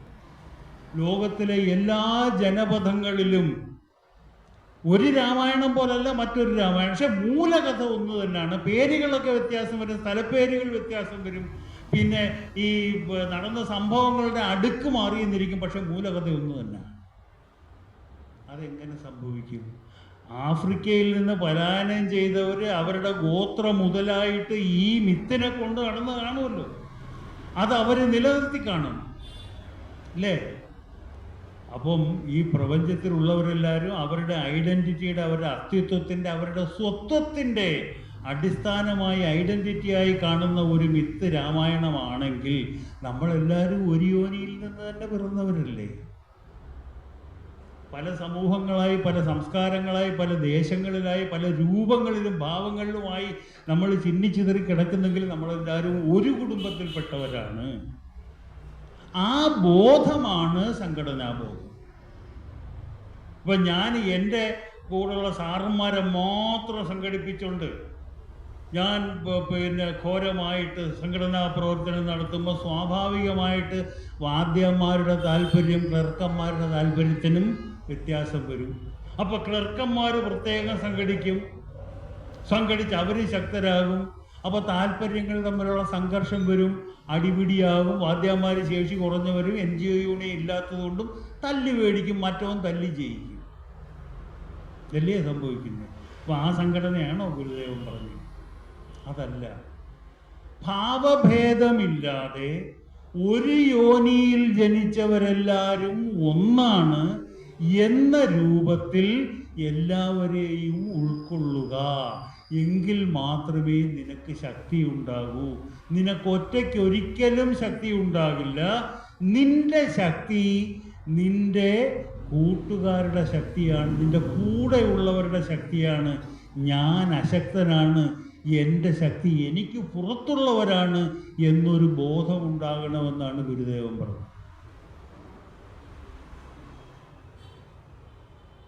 അല്ലേ? പിന്നെ ഗുരുദേവൻ പറഞ്ഞൊരു കാര്യമാണ്, ശാസ്ത്ര സാങ്കേതിക വിദ്യകൾ പഠിക്കണം. ശാസ്ത്ര സാങ്കേതിക വിദ്യകൾ പഠിക്കണം. ഇസ്ലാമിക ആക്രമണം ഉണ്ടാകുന്നതിന് മുമ്പ് സായിപ്പും ഇങ്ങോട്ട് വരും, വാസ്കോഡിഗാമയും കൊളംബസും ഒക്കെ നാട് ചുറ്റാൻ ഇറങ്ങുന്നതിന് മുമ്പ് നമ്മുടെ തെക്കേ ഇന്ത്യയിലെ സാമ്രാജ്യങ്ങൾ ഫിലിപ്പൈൻസ് വരെ പോയിരുന്നു.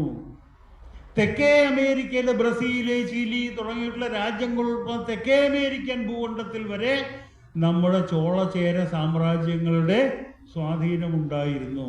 ഇവരിവിടുന്ന് കടൽ താണ്ടി പോകണമെങ്കിൽ സാങ്കേതിക വിദ്യ ഇല്ലാതെ പറ്റുമോ? അന്ന് സാങ്കേതിക വിദ്യ ഉണ്ടായിരുന്നു.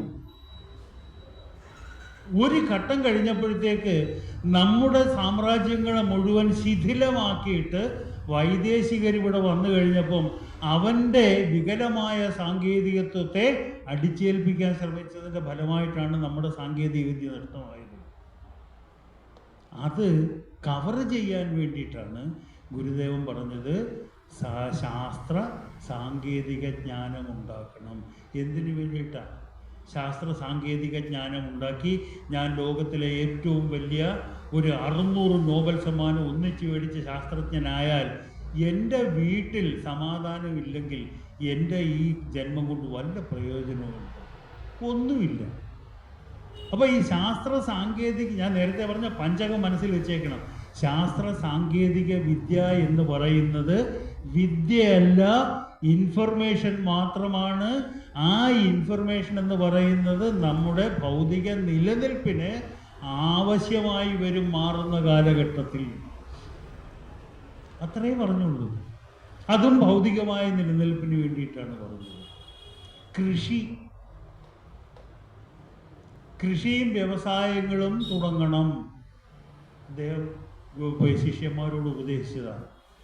കൃഷിയും വ്യവസായങ്ങളും തുടങ്ങണം. എന്തിനു വേണ്ടിയിട്ടാണ്? 2 കാര്യങ്ങളാണ് അതിനകത്തുള്ളത്. ഒന്ന്, സൃഷ്ടിന്മുഖമായി നമ്മുടെ ശരീരത്തെയും മനസ്സിനെയും എപ്പോഴും എൻഗേജ്ഡ് ആക്കി വയ്ക്കാം. 2, സമ്പത്തുണ്ടാകും. ഈ 2 കാര്യങ്ങളാണ്. അപ്പോൾ ഗുരുദേവൻ നമുക്ക് തന്നിട്ടുള്ള പാഠങ്ങൾ മുഴുവൻ സനാതനത്വത്തിൻ്റെ ബേസായിട്ടുള്ള ഈ പഞ്ചകങ്ങളെ അടിസ്ഥാനപ്പെടുത്തിയിട്ടുള്ളതാണ്. അതുകൊണ്ട് ഗുരുദേവനാണ് ഏറ്റവും നല്ല സനാതനി എന്നാണ് എൻ്റെ അഭിപ്രായം. തൻ്റെ ശിഷ്യന്മാരെ കൊണ്ട് ആവശ്യമില്ലാത്ത അതീന്ദ്രിക ജാടകളൊന്നും കാണിക്കാതെ, ആവശ്യമില്ലാത്ത ആചാരങ്ങളും മറ്റ് കസ്റ്റംസും ഒന്നും നടത്തിക്കാതെ, നീ അറിഞ്ഞുകൊണ്ട് നിന്നാലാവുന്ന പോലെ നിനക്ക് വേണ്ടി തന്നെ നീ കാര്യങ്ങൾ ചെയ്യുക. അത് മറ്റുള്ളവർക്കും ഗുണത്തിനായി വരണം. അത് ഗുരുദേവൻ പറഞ്ഞില്ല, അവരവരാത്മസുഖത്തിന് ആചരിക്കുന്നവ അവരന്നെ സുഖത്തിനായി വരണം. ആത്മസുഖത്തിനായിട്ട് നമ്മൾ ആചരിക്കുന്നത് എന്തൊക്കെയാ? നമ്മൾ ആഹാരം കഴിക്കും, നമ്മൾ ആരോഗ്യമുണ്ടാക്കും, നമ്മൾ വിദ്യ നേടും, തൊഴിൽ നേടും, സമ്പത്തുണ്ടാക്കും, കല്യാണം കഴിക്കും, വൈകാരികമായ ഭാരങ്ങളെ ഇറക്കി വയ്ക്കും, ബുദ്ധിപരമായി നമ്മൾ നീങ്ങും. ഇതൊക്കെ നമ്മൾ ആത്മസുഖത്തിന് വേണ്ടി ചെയ്യുന്നതാണ്, എൻ്റെ തന്നെ സുഖത്തിന് വേണ്ടി. അത് മറ്റുള്ളവനും കൂടെ ഗുണത്തിനായി വരണം. അങ്ങനെ മറ്റുള്ളവർക്കും കൂടെ ഗുണത്തിനായി വരുന്ന ആത്മസുഖത്തിന് വേണ്ടി ചെയ്യുന്ന കാര്യങ്ങൾ കൃത്യമായിട്ട് നിഷ്ഠയോടെ അനുഷ്ഠിക്കാമെങ്കിൽ നമ്മൾ സനാതനിയായി ദൈവത്തിൻ്റെ മുമ്പിൽ പോയി കുമ്പിടുകയോ കിടന്നുരുളുകയോ ശൂലം കുത്തിക്കയറ്റുകയോ കയ്യെ കർപ്പൂരം വെച്ച് കത്തിക്കുകയോ ഒന്നും വേണ്ട. ഇനി ഒരു കാര്യം കൂടെ, സമയം കഴിഞ്ഞോ? അല്ല, സമയം കഴിഞ്ഞെങ്കിൽ നിർത്താം. എന്തായാലും നിങ്ങൾക്ക് താല്പര്യമുണ്ടെങ്കിൽ ദൈവദശകത്തിൽ ദൈവം ആരാണെന്ന് ഞാൻ ഒരു ദിവസം പറഞ്ഞ്, ആ ദൈവം നമ്മൾ ഉദ്ദേശിക്കുന്ന ദൈവമല്ല. ഗുരുദേവൻ ആരാണെന്ന് ബോധ്യപ്പെടണമെങ്കിൽ ദൈവദശകത്തിൽ ദൈവം ആരാണെന്ന് കൂടെ അറിയണം. സമയം ഒത്തിരിയോ? അപ്പോൾ കാര്യം ഈ 10 ശ്ലോകങ്ങളും പറഞ്ഞ് വരുമ്പോഴത്തേക്ക് ഇതെല്ലാം ഒന്നിന് പറയും ഒന്നായിട്ട് കണക്ക്, ട്രെയിൻ പോലെ കണക്ക് ചെയ്തിട്ട് നടുക്കെന്ന് ഒരെണ്ണം എടുത്തു കഴിഞ്ഞാൽ ബാക്കി എല്ലാം വിഘടിച്ചു പോകും. അപ്പം നമുക്കിത് വായിച്ചു പോകുമ്പോൾ പരസ്പര ബന്ധമില്ലാത്ത 10 വെച്ചേക്കെന്ന് തോന്നും. എല്ലാം ഒന്നിനോടൊന്ന് കണക്ട് ചെയ്ത് തന്നെ. കാര്യം ഇത് ഈ പ്രകടഭാവത്തിലല്ല, അതിൻ്റെ ആത്മഭാവത്തിൽ കാണുകയാണെങ്കിൽ ദൈവദശകം പോലെ ഒരു ഇതിഹാസം വേറെ ഇല്ല. അത്ര ഗംഭീരവും അത്ര പരപ്പും ആഴവും ഉള്ളതാണ്. 4 വരികൾ വീതമുള്ള വെറും 40 വരിക്കകത്ത് നമ്മളെ മുഴുവൻ ആഗ്രഹങ്ങളെയും ആവശ്യങ്ങളെയും നിവർത്തിച്ചു തന്നേക്കുകയാണ്. ഇതാണ് ഗുരുദേവൻ്റെ മഹത്വം. അപ്പോൾ ഗുരുദേവൻ ഇന്ന് വരെ ഉണ്ടായിട്ടുള്ളതിൽ ഏറ്റവും നല്ല സനാതനിയാണ് ഗുരുദേവൻ. ഗുരുദേവൻ്റെ പാത നമ്മൾ കഴിയുന്നത്ര, പൂർണ്ണമായിട്ടൊന്നും നമുക്ക് സാധിക്കത്തില്ല, കഴിയുന്നത്ര അനുഗമിക്കാമെങ്കിൽ തീർച്ചയായിട്ടും നമുക്ക് നമ്മൾ ഉദ്ദേശിക്കുന്നതിനപ്പുറത്തേക്കുള്ള ഒരു ജന്മസായുജ്യം നേടാൻ സാധിക്കും. ഞാൻ ഈ പറഞ്ഞു വന്നതാണ്, ഞാൻ പറഞ്ഞില്ല ഒരു ഗുരു എന്നെ അന്വേഷിച്ച് വന്നെന്ന്. ഒരു കാര്യമില്ല, ഒരു ദിവസം ഒരു സ്ത്രീ എന്നെ വിളിച്ചിട്ട് സാറിനെ കാണാൻ ഇന്ന ആൾ വരുന്നുണ്ട്. ഞാൻ പറയും എനിക്കങ്ങനെ അറിഞ്ഞൂടല്ലോ. അല്ല അത് സാരമില്ല, സാറ് വന്നാൽ മതി. നിങ്ങളാരാ, ഞാൻ ഇന്നാരാ? ഞാൻ പറഞ്ഞു എനിക്ക് നിങ്ങളെ പരിചയമില്ല, എന്തിനു വേണ്ടിയിട്ടാണ് വരുന്നത്? അല്ല അത് ഞങ്ങളുടെ ഒരു ചെറിയ കാര്യങ്ങളുണ്ട്, അതിനെക്കുറിച്ച് സംസാരിക്കാനാണ്. അപ്പോൾ ഞാൻ പറഞ്ഞു എവിടെയാണ് വരുന്നത്? അപ്പോൾ എനിക്ക് പരിചയമുള്ള ഒരാളിൻ്റെ വീട്ടിലാണ് വരുന്നത്. ഞാൻ പറഞ്ഞു ശരി, ഞാൻ അവിടെ വരാമെന്ന് പറഞ്ഞു. അങ്ങനെ അവിടെ ചെന്നപ്പോൾ ഇയാൾ എന്നെ കണ്ടിട്ട് ആ വീട്ടുകാരനെ കണ്ട്, അല്ല സാറെന്താ ഇവിടെ? ഞാൻ പറഞ്ഞു നിങ്ങളല്ലയോ എൻ്റെ പേര് പറഞ്ഞു കൊടുത്തത്? ഇല്ല ഞാൻ പറഞ്ഞില്ല. എന്താ കാര്യം? ഞാൻ പറഞ്ഞു ഇങ്ങനെ ഒരാൾ എന്നെ വിളിച്ചിട്ട് പറഞ്ഞ് ഇന്ന ആരും ഇവിടെ വരുന്നുണ്ട്, എനിക്ക് അദ്ദേഹത്തിനെ അറിഞ്ഞുകൂടാ. അപ്പോൾ അദ്ദേഹം ഇവിടെ വന്നിട്ടുണ്ട്, അദ്ദേഹം വന്ന സാറിനെ കാണാനെന്നാണ്, അദ്ദേഹം വന്ന വേറൊരു കാര്യത്തിനാണ്. അപ്പോൾ പറഞ്ഞു പിന്നെ ഇതെങ്ങനെ വന്നു? അപ്പോൾ ചോദിക്കാമെന്ന് പറഞ്ഞു. അപ്പോൾ ഇദ്ദേഹം, ഞാൻ പുറത്ത് അവരുടെ ഭൂമുഖത്തിരിക്കുക, അകത്ത് മുറിയിൽ കസേരയിൽ ഇദ്ദേഹം ഇരിപ്പുണ്ട്, ഞാൻ പുറത്തു നിന്ന് സംസാരിക്കുന്നത്. ഇയാൾ അകത്തോട്ട് കയറിയപ്പോൾ ഞാനും കൂടെ കയറിയപ്പോൾ എന്നെ അന്വേഷിച്ച ഒരാൾ വന്നില്ലേ? അറിയാണ്ട് മൈക്ക് വെച്ചൊന്നുമല്ല സംസാരിക്കുന്നത്. ഞങ്ങൾ വളരെ സോഫ്റ്റായിട്ടാണ് സംസാരിക്കുക, എനിക്ക് നല്ല അടുപ്പമുള്ള സുഹൃത്തുമാണ്. അപ്പോൾ ഇത് ആ ഒരു ധാരണ ഗുരു എന്നെ അന്വേഷിച്ച് വന്നതാണ്. ആ ഗുരു വന്നതാണ് എന്നിൽ മാറ്റം ഉണ്ടാക്കിയത്. അതുവരെ ഞാൻ വെറും തറയായിരുന്നു.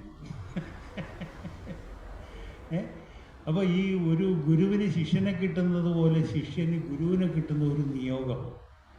അപ്പോൾ ആ ഗുരു തന്ന അറിവിൻ്റെ അടിസ്ഥാനത്തിലാണ് ഞാൻ ദൈവദശകം ഒന്ന് അനലൈസ് ചെയ്യാമെന്ന് വിചാരിച്ചത്. അതെന്തെങ്കിലും സൗകര്യമായിട്ട് മതി. അദ്ദേഹത്തിൻ്റെ പേര് നരേന്ദ്രൻ എന്നാണ്. ഇദ്ദേഹം ഒരു മെക്കാനിക്കൽ എഞ്ചിനീയറായിരുന്നു. പാലാ സെൻറ് തോമസ് കോളേജിൽ പണ്ടൊരു പ്രൊഫസർ ഉണ്ടായിരുന്നു, മാധവൻ ശാസ്ത്രി. അദ്ദേഹത്തിൻ്റെ 2 സഹോദരന്മാർ സന്യാസികളായിരുന്നു. ഒരു സഹോദരൻ ഗുരുകുലത്തിലായിരുന്നു, ഒരു സഹോദരൻ രാമകൃഷ്ണാശ്രമത്തിലായിരുന്നു. അപ്പോൾ ഈ മാധവൻ ശാസ്ത്രിയുടെ മകനാണ് നരേന്ദ്രൻ. അപ്പോൾ അദ്ദേഹം പിന്നെ മെക്കാനിക്കൽ എഞ്ചിനീയറിംഗ് പഠിച്ച് ഇലക്ട്രിസിറ്റി മാഗ്നറ്റിസത്തിലോട്ട് കടന്ന് മാഗ്നറ്റിസത്തിനെ കുറിച്ച് പഠിച്ചു കഴിഞ്ഞപ്പോഴത്തേക്ക് ഈ മാഗ്നറ്റോളജി എന്ന് പറയുന്ന ശാസ്ത്രം അതിൻ്റെ ഈ ബഹിർമുഖമായിട്ടുള്ള ആപ്ലിക്കേഷനെ കുറിച്ച് ബോധ്യപ്പെട്ട് കഴിഞ്ഞപ്പോൾ നമ്മുടെ ശരീരത്തിൽ സംഭവിക്കുന്ന എല്ലാ കാര്യങ്ങളും ഇലക്ട്രോ മാഗ്നറ്റിക് ഫ്ലോ ആണെന്ന് മനസ്സിലായിട്ട് അതിനെക്കുറിച്ച് പഠിച്ചു കഴിഞ്ഞപ്പോഴത്തേക്ക് വെറും ഭൗതികമായ ഇലക്ട്രോ മാഗ്നറ്റിക് ഫ്ലോ മാത്രമല്ല, ഭൗതികാതീതമായിട്ടുള്ള ഒരു ഇലക്ട്രോ മാഗ്നറ്റിക് ഫീൽഡ് നമ്മൾ ഓറ എന്ന് പറയുമല്ലോ. നമ്മൾ സാധാരണ ദൈവങ്ങളുടെയൊക്കെ പടത്തിൻ്റെ ചുറ്റും മഞ്ഞയിലോ വെള്ളയിലോ ഒരു വൃത്തം വരയ്ക്കുമല്ലോ, അത് നമ്മുടെ എനർജി ബോഡിയാണ്. നമ്മുടെ ഭൗതിക ശരീരം ഉള്ളതുപോലെ നമ്മളിൽ ഊർജ്ജ ശരീരമുണ്ട്. ഈ ഊർജ്ജ ശരീരത്തിൽ വരുന്ന വ്യതിയാനങ്ങളാണ് നമ്മുടെ രോഗങ്ങൾക്ക് കാരണം. നമ്മൾ പിന്നെ പാപം, ദോഷം എന്നൊക്കെ ചൊവ്വാദോഷം, സർപ്പദോഷം, കാലദോഷം, കാലസർപ്പദോഷം ഇങ്ങനെയൊക്കെ പറയുന്നതൊക്കെ എനർജി ബോഡിയിലുണ്ടാകുന്ന ചില വൈകല്യങ്ങളാണ്. അപ്പോൾ അതിനെക്കുറിച്ച് ഇദ്ദേഹം നല്ലപോലെ മനസ്സിലാക്കിയിട്ട് ഈ എനർജി രൂപങ്ങളുടെ, നമ്മളീ പറയുന്ന ദേവതകളൊക്കെ ഉണ്ടല്ലോ, അതൊന്നും ഇല്ലാത്തതൊന്നുമല്ല, ഉള്ളതാണ്. അതൊക്കെ ഊർജ രൂപങ്ങളാണ്. നമ്മൾ പണ്ട് ശിവൻ പാർവതിയെടുത്ത് പറഞ്ഞില്ലേ, ഞങ്ങളുടെ ഗുരു, ഏറ്റവും മുകളിലിരിക്കുന്ന ഗുരു, പരബ്രഹ്മം എന്ന് നമ്മൾ വിളിക്കുന്ന ആ ഗുരു എന്ന് പറയുന്ന സാധനം എന്തെന്നാ? നിർവികാരം, നിർരൂപം, നിർഗുണം, നാമമില്ല, ഒന്നുമില്ലാത്ത ഒരു സാധനം അല്ലേ? ആ സാധനം എന്താണ്? Purest form of energy, cosmic energy, പ്രാപഞ്ചിക ഊർജത്തിൻ്റെ ഏറ്റവും പരിശുദ്ധമായ രൂപമാണത്. ആ രൂപമാണ് ഗുരുദേവൻ്റെ ദൈവദശകത്തിലെ ദൈവം. ആ രൂപത്തിൻ്റെ പരിണാമങ്ങളാണ് മുഴുവൻ സാധനം. അതാ നീയല്ലോ സൃഷ്ടിയും സൃഷ്ടാവായതും സൃഷ്ടിജാലവും, നീയല്ലോ ദൈവമേ സൃഷ്ടിക്കുള്ള സാമഗ്രിയായത്. ഇതെല്ലാം ആ ഒരെണ്ണം തന്നെ. അത് ഊർജമല്ലാതെ വേറെന്തെങ്കിലും ആകാൻ പറ്റില്ല. അത് ശാസ്ത്രീയമായിട്ട് വിശകലനം ചെയ്യുകയാണെങ്കിൽ നമുക്കവിടെ എത്താം. ഓക്കെ, എന്തായാലും എന്നെ ക്ഷമയോടെ ഒരു തടസ്സവുമില്ലാതെ കോട്ടുവായിടാതെ വാച്ച് നോക്കാതെ ശ്രമിച്ചിരുന്ന നിങ്ങളെല്ലാവരോടും ഞാൻ കടപ്പെട്ടിരിക്കുന്നു. ഗുരുനാമത്തിൽ എല്ലാവർക്കും നന്ദി.